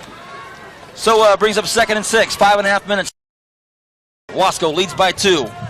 Both touchdowns in the first quarter. Ball goes to Island again. Island on the draw play. Gets about 1-2 yards. That'll bring up 3rd and about maybe 3 or 4. Yeah, and he did a good job again of just fighting for yardage, and he reached the ball out trying to get some extra yards, but the crew spotted him down. 3rd and 4. Special thanks goes out to all of our Time Warner crew tonight, last night, late hours at the Garden for fight night.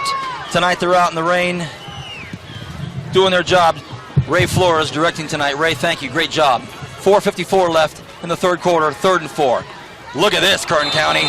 Inside slant intended for Marcus Ballard. Laundry on the field. Looks as if it'll be the obvious defensive interference. Yeah, that's what they're going to call. And I like this. It's 3rd and short. You throw the slant, and you see just a little contact early. Ballard. On Ballard. Was intended for Ballard. Yeah. Sorry. Just a little contact early, and that's another way to pick up a first down is. Ooh, big play. Play if you consider that each team scored a touchdown a long time ago, and any score here late in this game is puts Mr. Moe on your side, doesn't it? Run the ball so they don't score fast, so they eat up a lot of clock. So if you're on the board, you put Shafter in a situation where they had to really come back quick and score, and then D up and score again. Great point. 1st and 10. Fred Island takes the ball from Reese. Fred Island just stays on his feet so doggone long. He's just like a Juku, a lot like a Juku, Cole Sorrell, a lot of the running backs we've seen that you've talked about. And another Wasco player down. That's a lot of him tonight. Another player, and as you say, an impact player. Right there to the left of your screen, looks like he gets his ankle pulled again. And if we get another shot on a replay of that running play, you will see on the left side of your screen Waddell going down, and yikes, I feel for these young players. Let's take the screen. There's Waddell. Yeah, just got his ankle rolled on a little bit, and sometimes those little injuries like that, you can kind of run them off, and then you can come back and hopefully. Well, he's up, and this crowd's clapping. Ray Flores running the truck in there for Time Warner. Thanks, Ray. You're giving us exactly what we need. Got him going down, got him getting up. 4:36 left in the 3rd quarter. Reese ran to the sidelines to get the call from the coach. Doing a fine job tonight with these players, and head coach for Shafter, Eric Smith, also keeping his players right in it. Good job, fellas. 2nd and 7. Reese takes a snap. Go figure. Ball goes to Island, but no dice. Tackled again and thrown down by Miguel Perano. Now, Miguel's done a fine job. He's a 6'1", 210-pound junior. So, again, so many juniors this year making a name for themselves. Shafter has to be. And Paramo is just so quick as he just busts through. We see McCurdy coming back in the game. Tough guy McCurdy. Impact player extraordinaire first half. He's back in the ball game. And Wasco can use him for anything. Give it to him, use him as a decoy, use him as a blocker. So he's a valuable man to have in that backfield, Brian. Very valuable. 3rd and 7. 3.5 left in the third. Reese drops back, has time. Lots of it. Lofts one up. Intended for Ballard. Incomplete.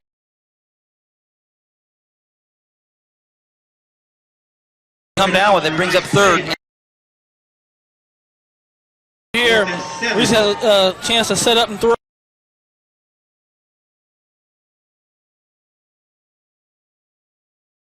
He's good coverage, good position, does a good job putting that right hand in and knocking the ball out. Now, Can't Brian, get much better. Nice job of putting his right hand in there. Explain handwork to some of these young DBs out there. Well, what he's doing position is almost like boxing out for a rebound. So he wants to go up. You can jump right hand and you can't with your left hand. Sometimes you go with your left hand, you see the ball kind of come over the hand, they catch it. Right hand punches up through the hands and knocks it out. Got it. 4th down. Reese lets it fly, and it's picked off at the goal line. Hey, Kern County, look at this big play. Peter Franz makes a big-time interception at the goal line, runs it back. He's hit hard and heavy by Sheldon Hood. We have a player down for Shafter. We have a penalty flag. There's all types of things happening in this play right here. Brian, walk us through. Once again, Paramo gets through again. Reese is on his horse trying to get away, throws the ball up, overthrows Ballard, and then interceptions right there by France. And good block right there by Barker. Looks like Barker. As Shafter comes down, then gets the hit by Hood. Sheldon Hood comes in heavy. And we've seen Hood put some big hits tonight on these interceptions. Now we have a player down. Is that a calf muscle? Yeah, it looks like they're stretching his calf muscle, and that's our man right there, Jason Williams, on the ground. He's getting up. Well, we've had a lot of guys down, Kern County, but we've also had a lot of guys pop up tonight, which is a good sign. Wow, and this cold weather also can wreak havoc on some of these muscles, can't they, Brian? Yeah, they can. They don't get a chance. You get warmed up and you cool.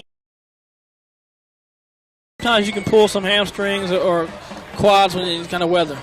My halftime guest tonight was Dan Tudor, Shafter alum, Cal State Bakersfield alum, recognized television personality in Kern County, and also starting off the third quarter with me, Vern Vegzo, Director of Sports Marketing for Bakersfield College. Renegades tomorrow night, big game. We want to see you there, Kern County. We want to thank Vern for making the trip out with me. Longtime confidant and sport lover himself. 1st and 10, Shafter after that France interception. 3:17 left in the third quarter. 2-point ball game in this game has turned into one of attrition. Players trying to get up after all these injuries and keep playing. Hernandez, lots of time, sets himself up, throws across the middle. Look at this, Kern County almost picked off in there by number 54, Chris Waddell, and he's back up playing hard again. These are tough guys tonight. Brian, is this what a rivalry is about? This is what a rivalry is about. This is what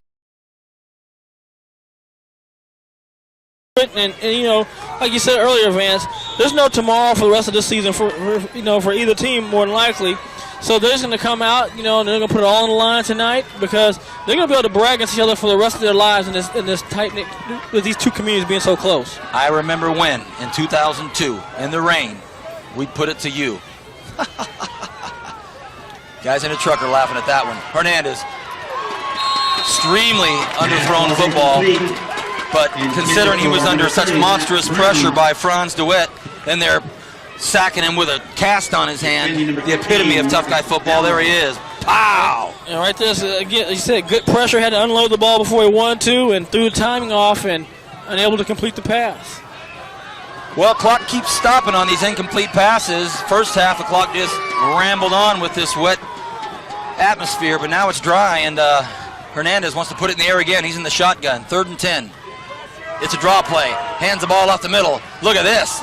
Nice play. Ball's handed in there to Jeff Watkins, and Watkins scrambles up to about 1 yard shy of the first down. And the way Shafter moved the ball on that play, you can never over-assume here. They might go for it. Yeah, right there. This is a draw play. You get some penetration, then you get it back like Watkins, who makes a few people miss, and then he just gets close to him with the first down. But Shafter at this point is going to punt the ball away. But you never know. Vantley said they could go for a fake punt. I doubt it. 4th and 1. Reese back deep for Wasco. Carrasco punting for Shafter. It is a fake, Brian. You're right, and it's a first down. Hey, you got to love it, Kern County. Shafter. First down, as my halftime guest Dan Tudor talked about, it's plays like this in rivalries that make these special memories, right, Brian? Oh, yeah, and what a great time to go for a fake punt. Teams are running the ball, clock's moving fast. They're thinking you're going to punt it. Everybody's kind of relaxed. You snap to the up back. He busts over for the first down and gives your offense another chance. So there you go. First down, Shafter Generals. Mr. Moe loves those kind of plays.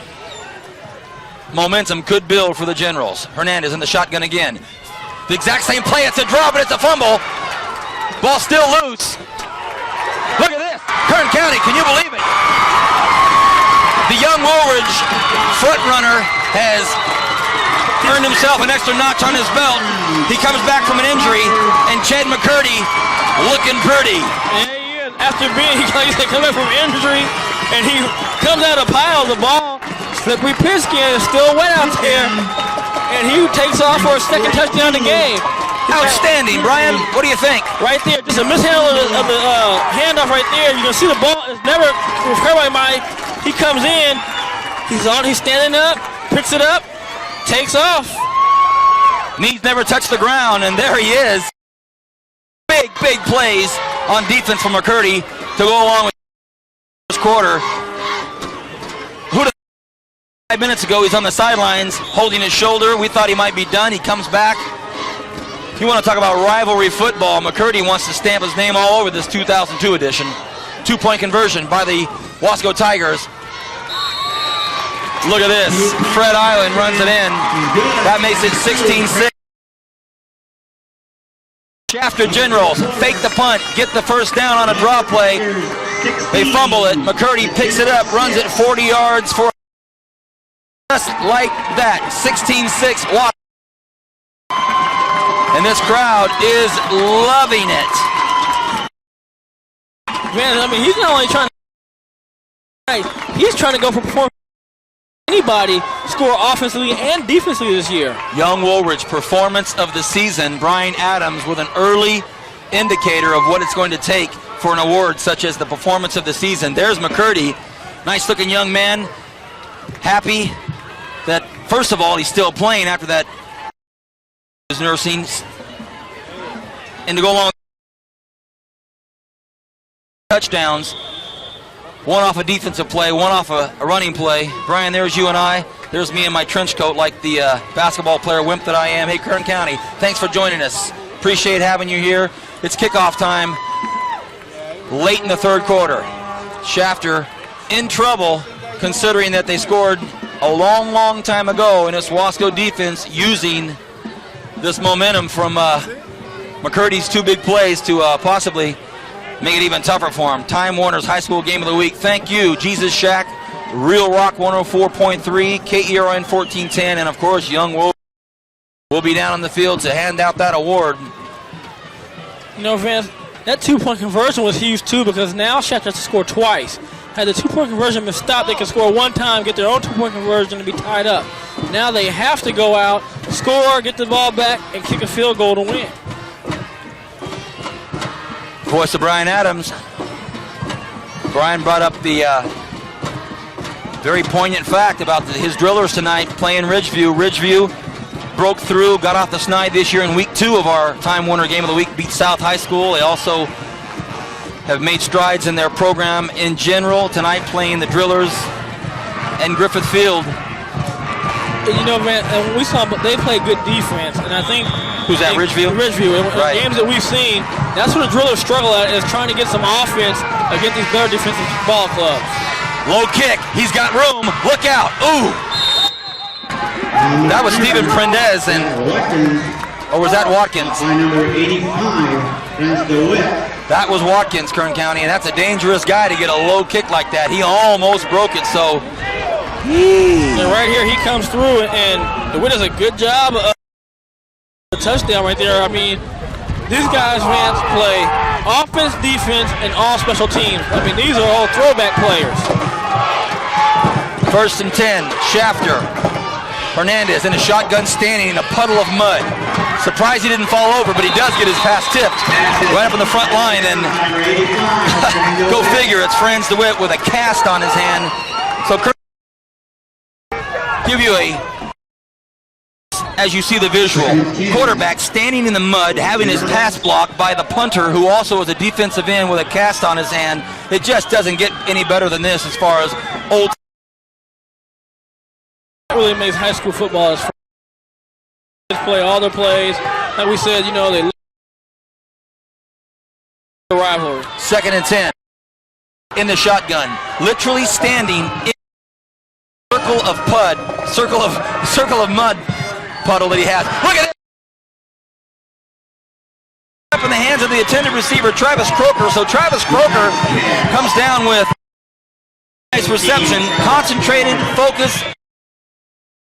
Didn't try to make something happen after the tip. He just let it come to him. Look at this. You see there, he tried to go with his first hand. It tips up. He stays with the ball. As you said, great concentration.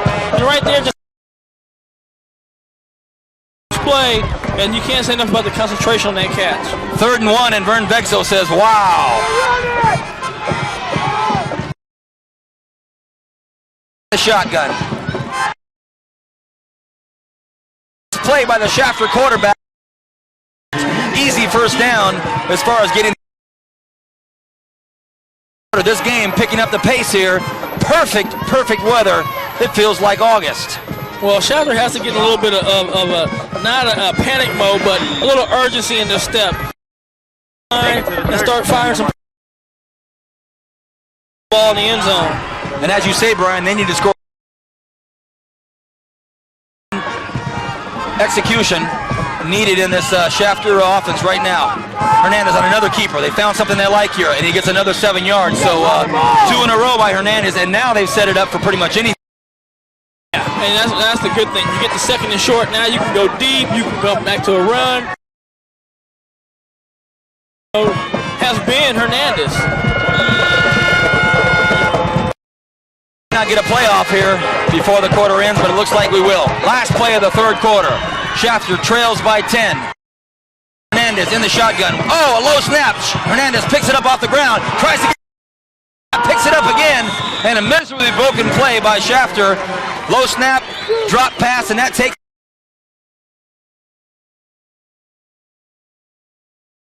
game of the week exclusively for you subscribers. 16-6. Back in a moment with the 4th quarter of this exciting. Vance Palm and Brian Adams on this telecast by time.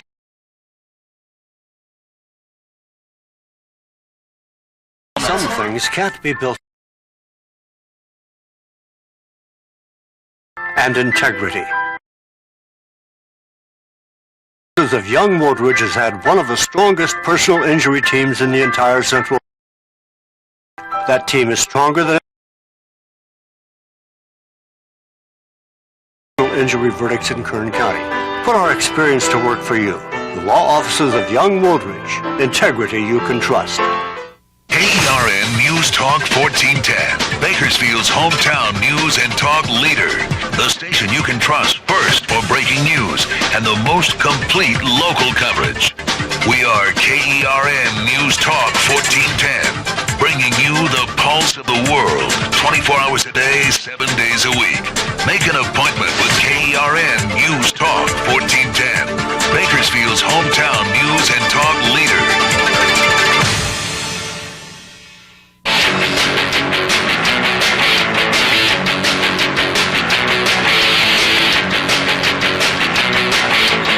County, welcome back for the 4th and final quarter. You're watching Shafter at Wasco. Shafter has the ball, 3rd and 11.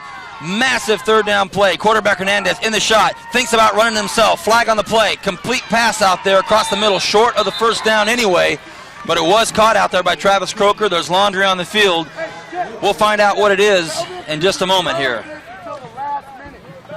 During the break, Vern Vegzo, Director of Sports Marketing for Bakersfield College. And by the way, the flag is waved off. But Vern Vegzo and Brian Adams having a chat here. Vern Vegzo, as he always does, comes up with the inside information and tells me, and reminds me actually, that former Shafter High School quarterback Mark Richardson, who moved on to play quarterback at Bakersfield College, has an illustrious football career. Then he moved on to Cal Berkeley as a track athlete. Another proud Shafter general who stamped his name in this rivalry and at Bakersfield College, and he's the play-by-play and color commentating team with Mr. Pavlicich up at KERN 1410 radio for the Renegades. So we got a timeout on the field for Shafter, and 11 and a half left in this ball game. 4th and 3 to go. 16-6 is the score. Brian, 3-quarter synopsis. 3-quarter synopsis: defense, defense, and defense. That's what we've seen tonight. We just seen two defensive ball clubs dominate the game, and that's why we have a 16-6 score. Well, there's some instruments that we haven't seen because of the rain in the first half, but the pep band's out. There's the hottest number in town right there, 322-1941. All these cheerleaders from Wasco out here braving this weather. There's about 20 of them. They'll probably buy this tape because, hey, they're on it and their team's on it. And give us a call if you want to order the tape. There's all those cheerleaders. Great job, gals. 4th and 3. Big play. Shafter has to score twice, Brian. And this 4th down is a big play, Vance, because they don't get it. You don't know how many more possessions you're going to get offensively because Wasco's running the ball, doing a good job of going from 20 to 20. They're just struggling in the red zone, but they're burning off time off the clock. So I think they have to get this 1st down because they may not have enough possessions left in the game to get in there. So after the timeout, pressure situation for the Generals. Hernandez directly behind center. May go for the hard count. Doesn't get it. Uh-oh. Ball goes up the middle, and as predictable as a predictable play can be, it did not work out. Not second-guessing anybody, but in this wet weather, Wasco defense right there for it. Yeah, I'm surprised they didn't go back with that quarterback keeper with Hernandez. That's where they really picked up some yardage. You see the Wasco defense, they're tuned into that dive play or that power play up the middle. Hernandez gets the ball, he might be able to get to the outside, and you see Island's in there on defense making some plays. So, and like Vance is pointing out to me, I mean, right there in the middle of the mud, Pat, so. Tough call right there in the mud. 1st and 10, Wasco, and now it's all about time crunching, isn't it? Yeah, defense has to go 3 and out, and they can't allow Wasco to run off 4 or 5 minutes off the clock. Reese on a keeper. Look at this. Oh, he had a big, big gap, and he does get 8 yards. I say, oh, because I thought it was pay dirt. Shafter holds him to 8 yards, and Reese now using the legs as a weapon that much needed for Wasco right now. Just run the clock and let this guy do what he's got to do. Yeah, and I like the call too. You keep the ball safe on the ground. You get your quarterback out. Island blocks. You've been running the ball effectively, so you can do that with your quarterback. And, and again, you're chewing up the clock because you already burned a minute off the clock already on one play. So it's 2nd and 2. Going nowhere on that one is Island. And it couldn't have turned out to be a more beautiful night, Kern County. What started off as a chicken soup and a fire night is turning out to be just a beautiful night here, and a great ball game. Pleasure to be here for this rivalry. 3rd and 2. We've seen rivalry big plays. We've seen rivalry weather. That's not easy to say. We've seen a near cancellation of the Time Warner production crew because of the heavy rain on the equipment, but here we are late in the ball game, and a big play for Wasco. Fred Island gets the handoff, stays on his feet long enough to pick up a big 1st down, and that time is just going to keep on going now. Yeah, like I said, when you do that, you keep the ball on the ground, you pick up 1st downs, that clock is ticking. And you see right here, just the delayed draw to Island does a good job of running through the tackle and picks up the 1st down and keeps the chains moving, and more importantly, keeps the clock moving. 1st and 10, Tigers. Heading straight for their scoreboard, heading south, overlooking the Grape Vineyards, this beautiful valley. Reese hands the ball up the middle to McCurdy. McCurdy, big plays already tonight. Gets a first down, but we've also got a penalty flag immediately called holding on Wasco Tigers. Clock stops. March the ball back. Yeah. Not exactly what head coach Thiessen wants right now.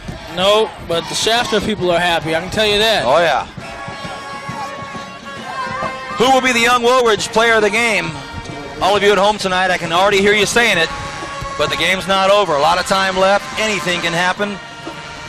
Whoever we decide will join the ranks of some pretty stellar players this year, Brian. We started off with Ojukwu, the sophomore. We went to Peter Pena at West. We had Dylan Mann for Ridgeview, and the list goes on and on and on. Chris Houston for Centennial. Cole Sorrell for Liberty. Wow. 1st and 20 for Wasco. Reese sends Cesar Rodriguez in motion. Going left. Great play in the backfield for number 60, Jeremy Jones, bringing down Fred Island. And, wow, big play right there. They needed that. Yeah, they did. And you're going to see Jones just come through your screen right there. He does a good job fighting off the offensive lineman, goes down the line, tackles Island in the backfield. An open field one-on-one, which we haven't seen happen too many times tonight. That's a great play. Onto your list of winners, we had Basham from Liberty, our first defensive player to win it. Randy Turner was homecoming queen at West when he won it. Oh, you called him a queen, man.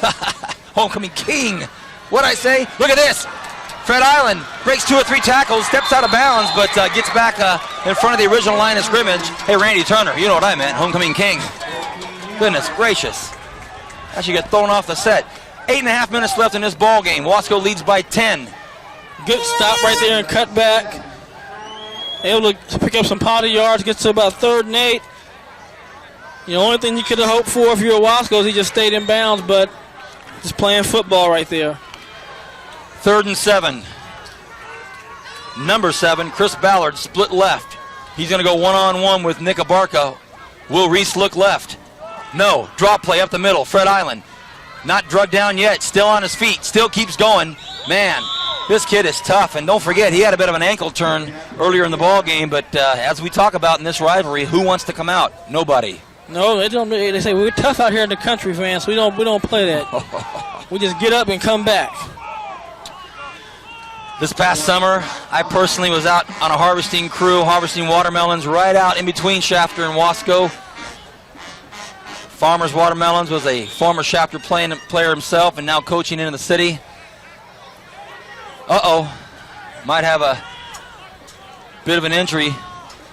We've got a timeout, or do we? Yes, we do. Timeout, Wasco. Looks like Fred Island out on the field. Gimpy, again, we just talked about it. Now he goes down to one knee. 2, 3, 4. Man, oh man. They only had 10 players on the field anyway.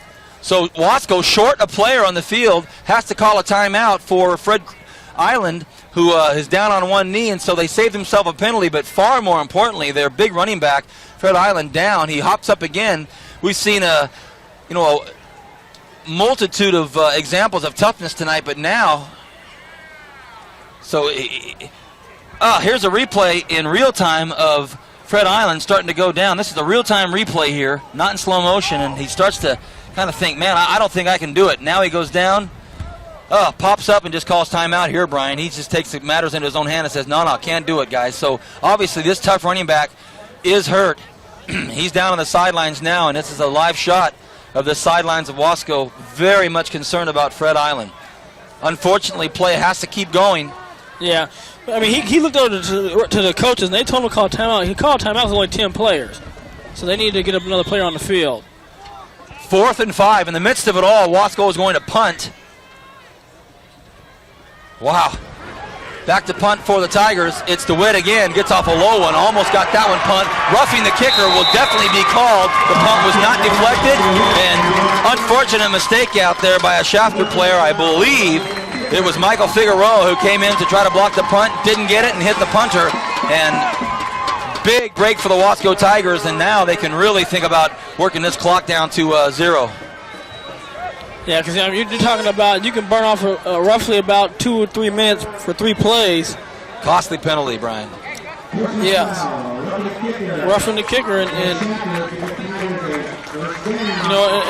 you know, in my opinion, Vance, they got away with one earlier when they were in the end zone. They ran to the kicker like that. So they didn't dodge the bullet that time. And, you know, a situation where you didn't really need a punt block set up. You just want to set up a return. So if you're a Shafter fan, you're sitting in your living room in Shafter right now, maybe a little frustration because that was an opportunity that Shafter definitely needed to get the ball back. They didn't. Now it's 1st and 10. Here comes the Tigers of Wasco. McCurdy gets the handoff, gets nothing, if not back to the line of scrimmage. Let's go, line, pick it up, come on. Let's go. Vern Vegzo feeding in by ear, another great Shafter quarterback. Jason Garucci never wore number 7. Played for the Renegades also. Ton of history out here between these two teams. And as they move up the football ladder to the community college here in Kern County, Bakersfield, a lot of players get to see some big-time action there. 7 minutes left in this ball game. Shafter desperately needs to get a hold here, or time is going to be their enemy. Here we go. The ball goes up the middle to a new ball carrier tonight, Gustavo Soto. Soto, 5'9", 165-pound senior, handling the rock here, and great opportunity for this senior to move up the field in this final game for him. Yeah, you know, and you talk about players that played for Shafter Wasco. 2 coaches there, the Paul brothers. I mean, they had a great receiver quarterback combination where they lit up the county with touchdowns and receiving yards and passing yards. 3rd and 8. Brian Adams filling me up with information. Appreciate it. Reese. Counter doesn't happen. Hands the ball up the middle, and Shafter comes up with a big stop that they need. So that was Soto on the carry, and his second carry got nothing. Lost some yardage, brings up 4th down. Don't think we'll see a punt. No, we won't see a field goal, so they'll let the clock keep rolling here, Brian. Yeah, because you can go ahead and snap the ball at about 5:45, run another play, have it down to about 5:40, 5:38. 4th and 9, Wasco running the clock down. Doesn't mean they wouldn't love to pick up a 1st down here. Reese drops back. They're going to put it in the air. Rolls left. Wants to let it go. He does let it go. He's got Ballard in the corner. Look at this, Kern County. Wow. Abarca broke it up. Almost deflected into the hands of Ballard, so it's no good. 1st down Shafter, and the Generals have no other options. They have to get in the end zone right now. Well, we talked about they were in urgent mode. They are now in panic mode. They have to get very serious very quickly and put some points on the board. Shafter had a big win last weekend. Propelled them into this coming weekend, and haven't been able to capitalize yet. They're down 6 with 5.5 minutes left. You're watching the regular season finale for Time Warner Cable's High School Game of the Week. Next week starts the playoffs. We're stoked. 1st and 10. Here we go, Shafter. Hernandez in the shotgun. Wants to put the ball up. I mean up. He puts it up. Kern County, look at this. Big play. The ball was intended for Jason Carrasco, but it's picked off. Big play out there, and it's going to be 1st down. Wasco. Hey, Abraham Castillo, another senior, comes up with a very big play for Wasco, and they were in panic mode, and now they're in. And Abraham Castillo's good defensive position right there. Turns, finds the ball, intercepts it, and he just sealed the game pretty much. Unless they fumble the ball and Shafter picks up and runs it in, he pretty much has sealed the game for the Wasco Tigers. Not often would myself or Brian ever put a seal on things with 5.5 left, but with the weather, the field, the 10-point spread that's opened itself up now from Wasco, tough goings for the next 5.5 minutes for Shafter. Their defense has played valiantly. They've been on the field a long time tonight, but now it gets to be a reality check for this General squad. Eric Smith, the head coach, done a fine job this year, as we say, a big win last weekend. And now in this rivalry, almost 80 years old, Wasco looks like they might have the upper edge. Fight Night at the Garden. Tune in this coming Friday and Saturday night, a week from tonight actually. You'll see the World Championship fight. Kelsey Jeffries won the title. Watch it happen. Watch Julio Cesar Chavez walk into the ring with Oscar De La Hoya. There's our cameraman Carlos, who loves both those Mexican fighters. They enter the ring. De La Hoya gets the key to the city from Mayor Hall. Heavyweight Manuel Quesada from Wasco High does some serious damage to a fighter out of the Czech Republic, so don't miss Fight Night at the Garden, Brian. I was there, and it was awesome. Well, I read about it, and it seemed like it's pretty good. What does the key open? The key to the city opens the hearts and minds of all of the Bakersfield residents and citizens. 1st and 10, 5:23. Look at this. Up the gut comes Wasco. Clock keeps rolling. No gain, but with 10 points on your edge and the clock keeps going, Wasco likes it.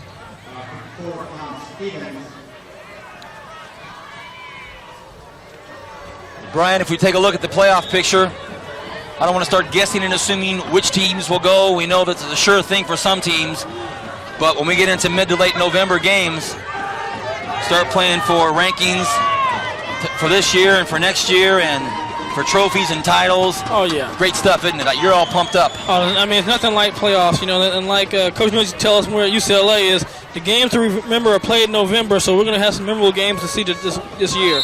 Some memorable carries for Gustavo Soto, the senior running back for Wasco. He's played behind the 1,000-yard carrier of Fred Island. Island picking up over 1,000 yards tonight. So running back Soto getting some time on the ground his senior year. It's got to feel good, Brian. Yeah, and we see the ball boys come off, and they may have been the most important players on pieces on the field tonight is keeping those pigskins dry. Can you imagine young Woolridge Award going out to the young ball boys, keeping the ball dry and running us tacos up here. 4 minutes left in this ball game. Classic rivalry. Wasco hosting Shafter. Look at this. Soto getting some positive yards. That looks good. 9 yards, gets up to, well, 8 yards and brought him up very close, but we've got a penalty flag, Brian. Yeah, but you know where that's thrown, usually in the moving back the other way zone. Here comes our head ref, and sure enough, holding on Wasco, stops the clock. Last thing they want to do is stop the clock right now. Yeah, because, you know, it's down to 3:50, and we'll see right here the run by Soto, and he does a good job of just fighting forward. Yep, and you can see it right there, just a easy hold to call. Got to grab the jersey, and well, if there's any hope left or any light left in the furnace here for Shafter, a penalty like that can help you out, but I don't know. 3rd and 15 now for Wasco. Clock keeps ticking. My halftime guest was Dan Tudor, Shafter lineman, now coaching the Frost Shop Shafter fellas, and I don't know if he's too pleased with what's going on up here. 3rd and 15. Reese hands the ball off to Soto. Soto met quickly. Big play in there by number 32, Michael Figueroa. Laid him out quickly. Yeah, but that all-important clock is ticking. 4th and 15. Wasco will punt it. Shafter will have a chance to get the ball and somehow, some way, get back in the end zone and then have to onside it and then have to get back in the end zone, all in less than 3 minutes' time. Quite a daunting task. Yep. By the time this punt, I take the leg game and kick it again. Could happen. Head coach Thiessen from Wasco decides to let the ball get punted. There it goes. It's deep, and it's in the hands of Peter France. France had a good game himself. France looking for some room. Gets up to about the 36-yard line, so before the play goes into its entirety, there's a flag. Uh-oh. It's an ineligible man downfield right there. Against Wasco. Man, if you're the head coach for the Tigers, you want this game to get over as soon as possible. And if I'm Shafter, I make him punt it and run it again. You got a punter, as you said, Vance, with a cast on. I make him field the punt again. Absolutely. Field the snap. So you just never know. 2 minutes, 32 seconds left in the ball game. The score: Wasco 16, Shafter 6. It's 4th down again for the 3rd time, and now the punt again from Wasco. As Brian points out, it's way back there, and this punter with a cast on his hand. He's had one nearly blocked, and he was roughed but no call. Then he had one not blocked, roughed, and called. Now he's back on his own 5-yard line. Has to punt it again. If this turns into an important series here, we'll let you know about it, of course. But for now, the punt is up. France gets it and bobbles it. Goes back to its 43-yard line. Now he's trying to get some footing, and he does get free. Look at this. Kern County France breaks it up to about the 47, 48-yard line of Shafter, and wow, I'm out of breath just watching that play, Brian. I was nervous, and then I'm tired from watching the effort. France bobbled the ball. Did a good job of not panicking, securing the ball. He picked it up, and does a good job of getting the ball on the 43-yard. Talk about the 43-yard line we're looking at, or 47-yard line. And, you know, he did his job. He gave his team a chance to be in position to attack and score, but they had to score quick and immediately.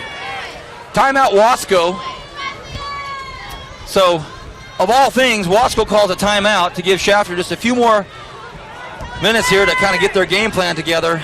Didn't look like they had enough players on the field, so you're looking at a Wasco coaching staff that up to this point has had a very good ball game. They've had a well-coached ball game. They've overcome all the elements, but now a few mental lapses here in the end just basically keep stopping the clock. If you want to visit TimeWarnerBakersfield.com, get on your computer and dial it up, www.TimeWarnerBakersfield.com. You'll give you a clip from tonight's player of the game, the Young Woolridge player of the game. I'll give you a recap, and then we'll get ready for the playoffs. Who's going to be our Young Woolridge player of the game? Well, unless something remarkable happens on the Shafter side, Brian, I think we can go ahead and let everybody know. It's probably going to be that. He just ran out the field. McCurdy ran out to cover somebody. McCurdy 42. I mean, that's just an easy call tonight. He made it easy for us. So I don't think we've ever announced a player this early. Hope we haven't hexed anybody, especially not the rivalry gods. 2:18 left. Hernandez throws across the middle, misfires, incomplete. Clock does stop for them, and we'll probably see them put it in the air as much as they can in an attempt to get this first down. Well, they got to score now. I mean, they can't afford to take a minute and 30 seconds. They have to score within the next 45 seconds at best to even have a chance. 2nd and 10. Hernandez in the shotgun. Wasco defense dropping back deep. 30-yard cushion. Nothing's getting to the end zone if they can help it. Throws over the middle. Incomplete. No flag, or is there? No flag. Not a flag. Big hit out there. Travis Croker was intended for, but another tough guy, Chris Waddell. You'll see right here, Croker's running a slant. Yikes, Waddell nails him. 3rd and 10. Hernandez in the shotgun again. Desperation 3rd down for the Generals. Drops back, pumps it, drops it back again. Look at this, it's picked off. Interception, Wasco. That should seal it. Marcus Ballard comes up with. Right there, they pumped it and they tried to throw underneath the nail. Short, and Marcus Ballard, as you said, put the nail in the coffin. Wasco will take over almost at midfield. It'll be 1st and 10 with 2 minutes, 1 second left in this ball game. Almost an 80-year rivalry. I want to thank Dan Tudor, my halftime guest, as he makes his way down to the sidelines to talk to the coaches. Appreciate that, Dan. Good luck to you. So, Brian, 2 minutes left. This Wasco crowd battled the weather. Now they're loving this. They wind down the clock and get to celebrate a notch on the victory bell for this rivalry. Reese takes the ball up the middle. Now what you want is just let the clock run. No injuries, no shenanigans, no tempers getting the best of any players here. So hopefully we'll finish out a clean game here. Yeah, you know,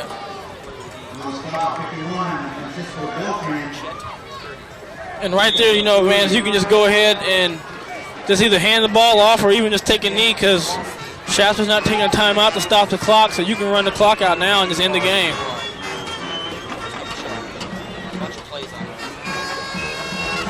2nd and 7. Clock keeps ticking.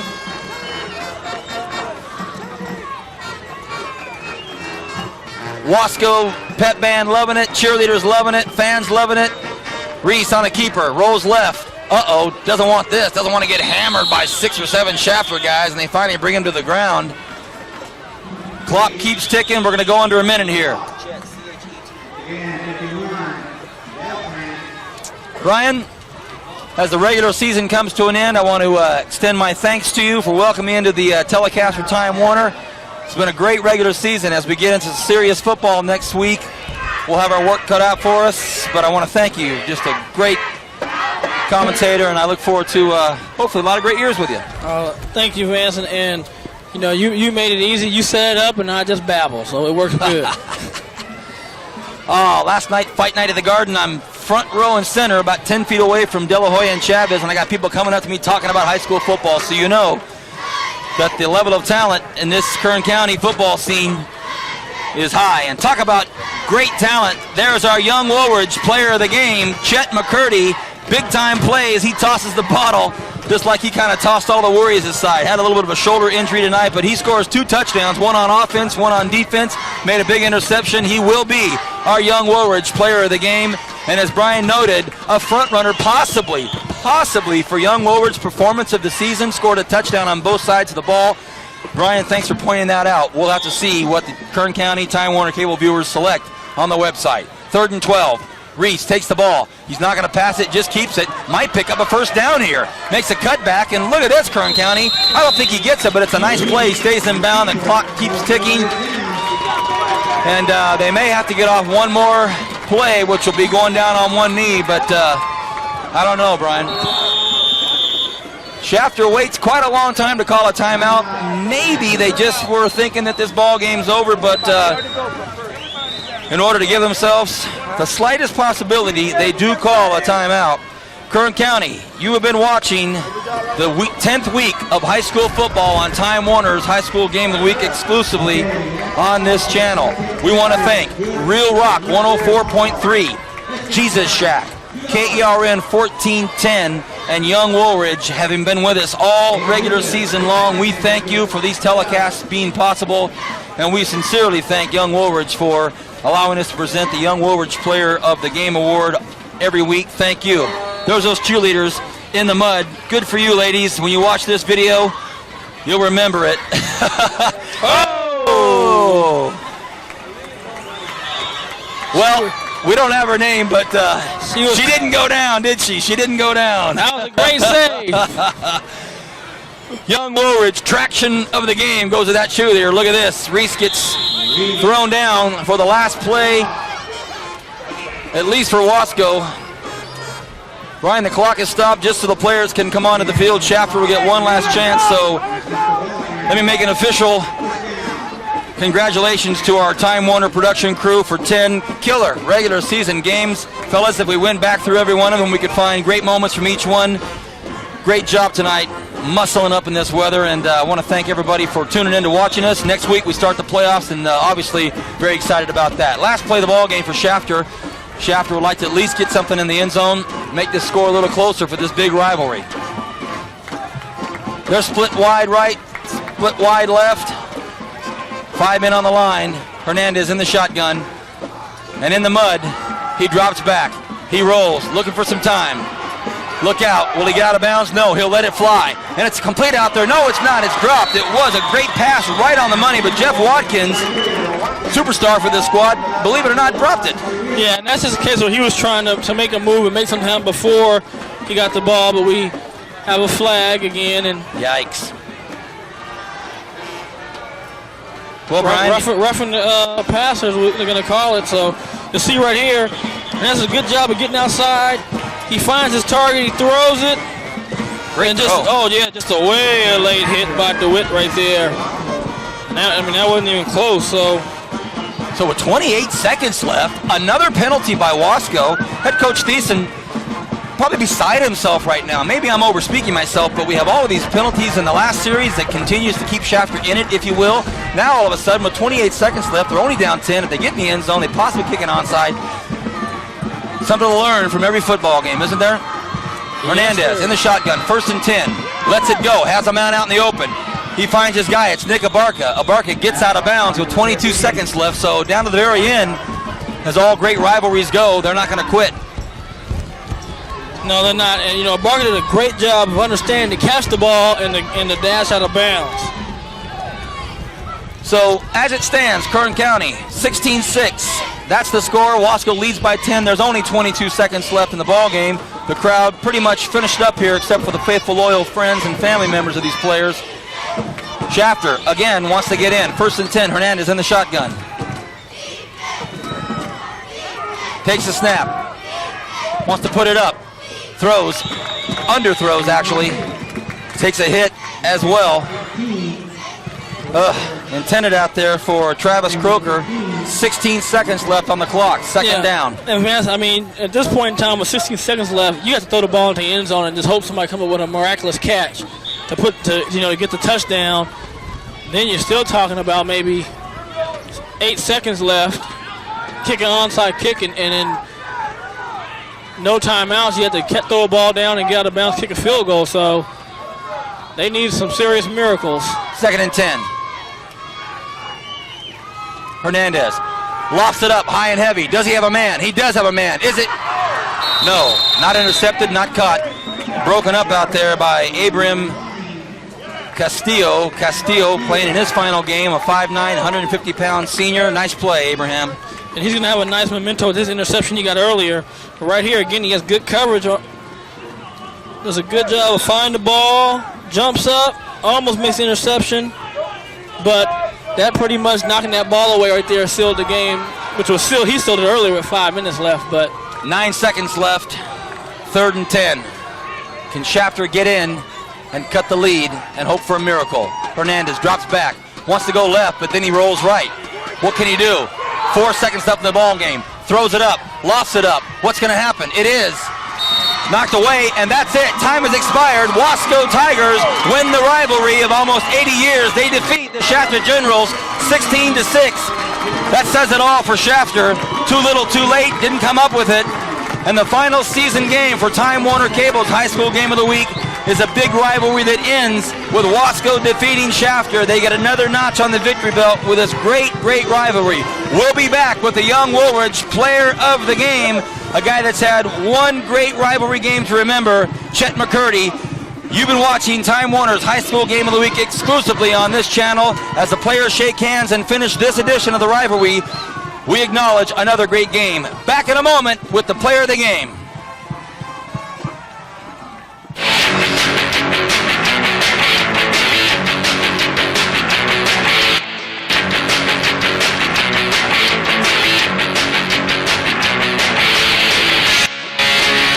If you've been to a video rental store lately, you know that DVDs are replacing videotape faster than CDs replaced albums. And now, Time Warner Productions can transfer your own home videos to DVDs. Up to 1 hour is $29.95, and up to 2 hours is $39.95. Videotapes can get brittle, sag, fade, or even break. By transferring your videotape to DVD, you are preserving your precious memories. Give us a call at 322-1941 for more information, or simply drop off your tapes in the Time Warner Cable Building.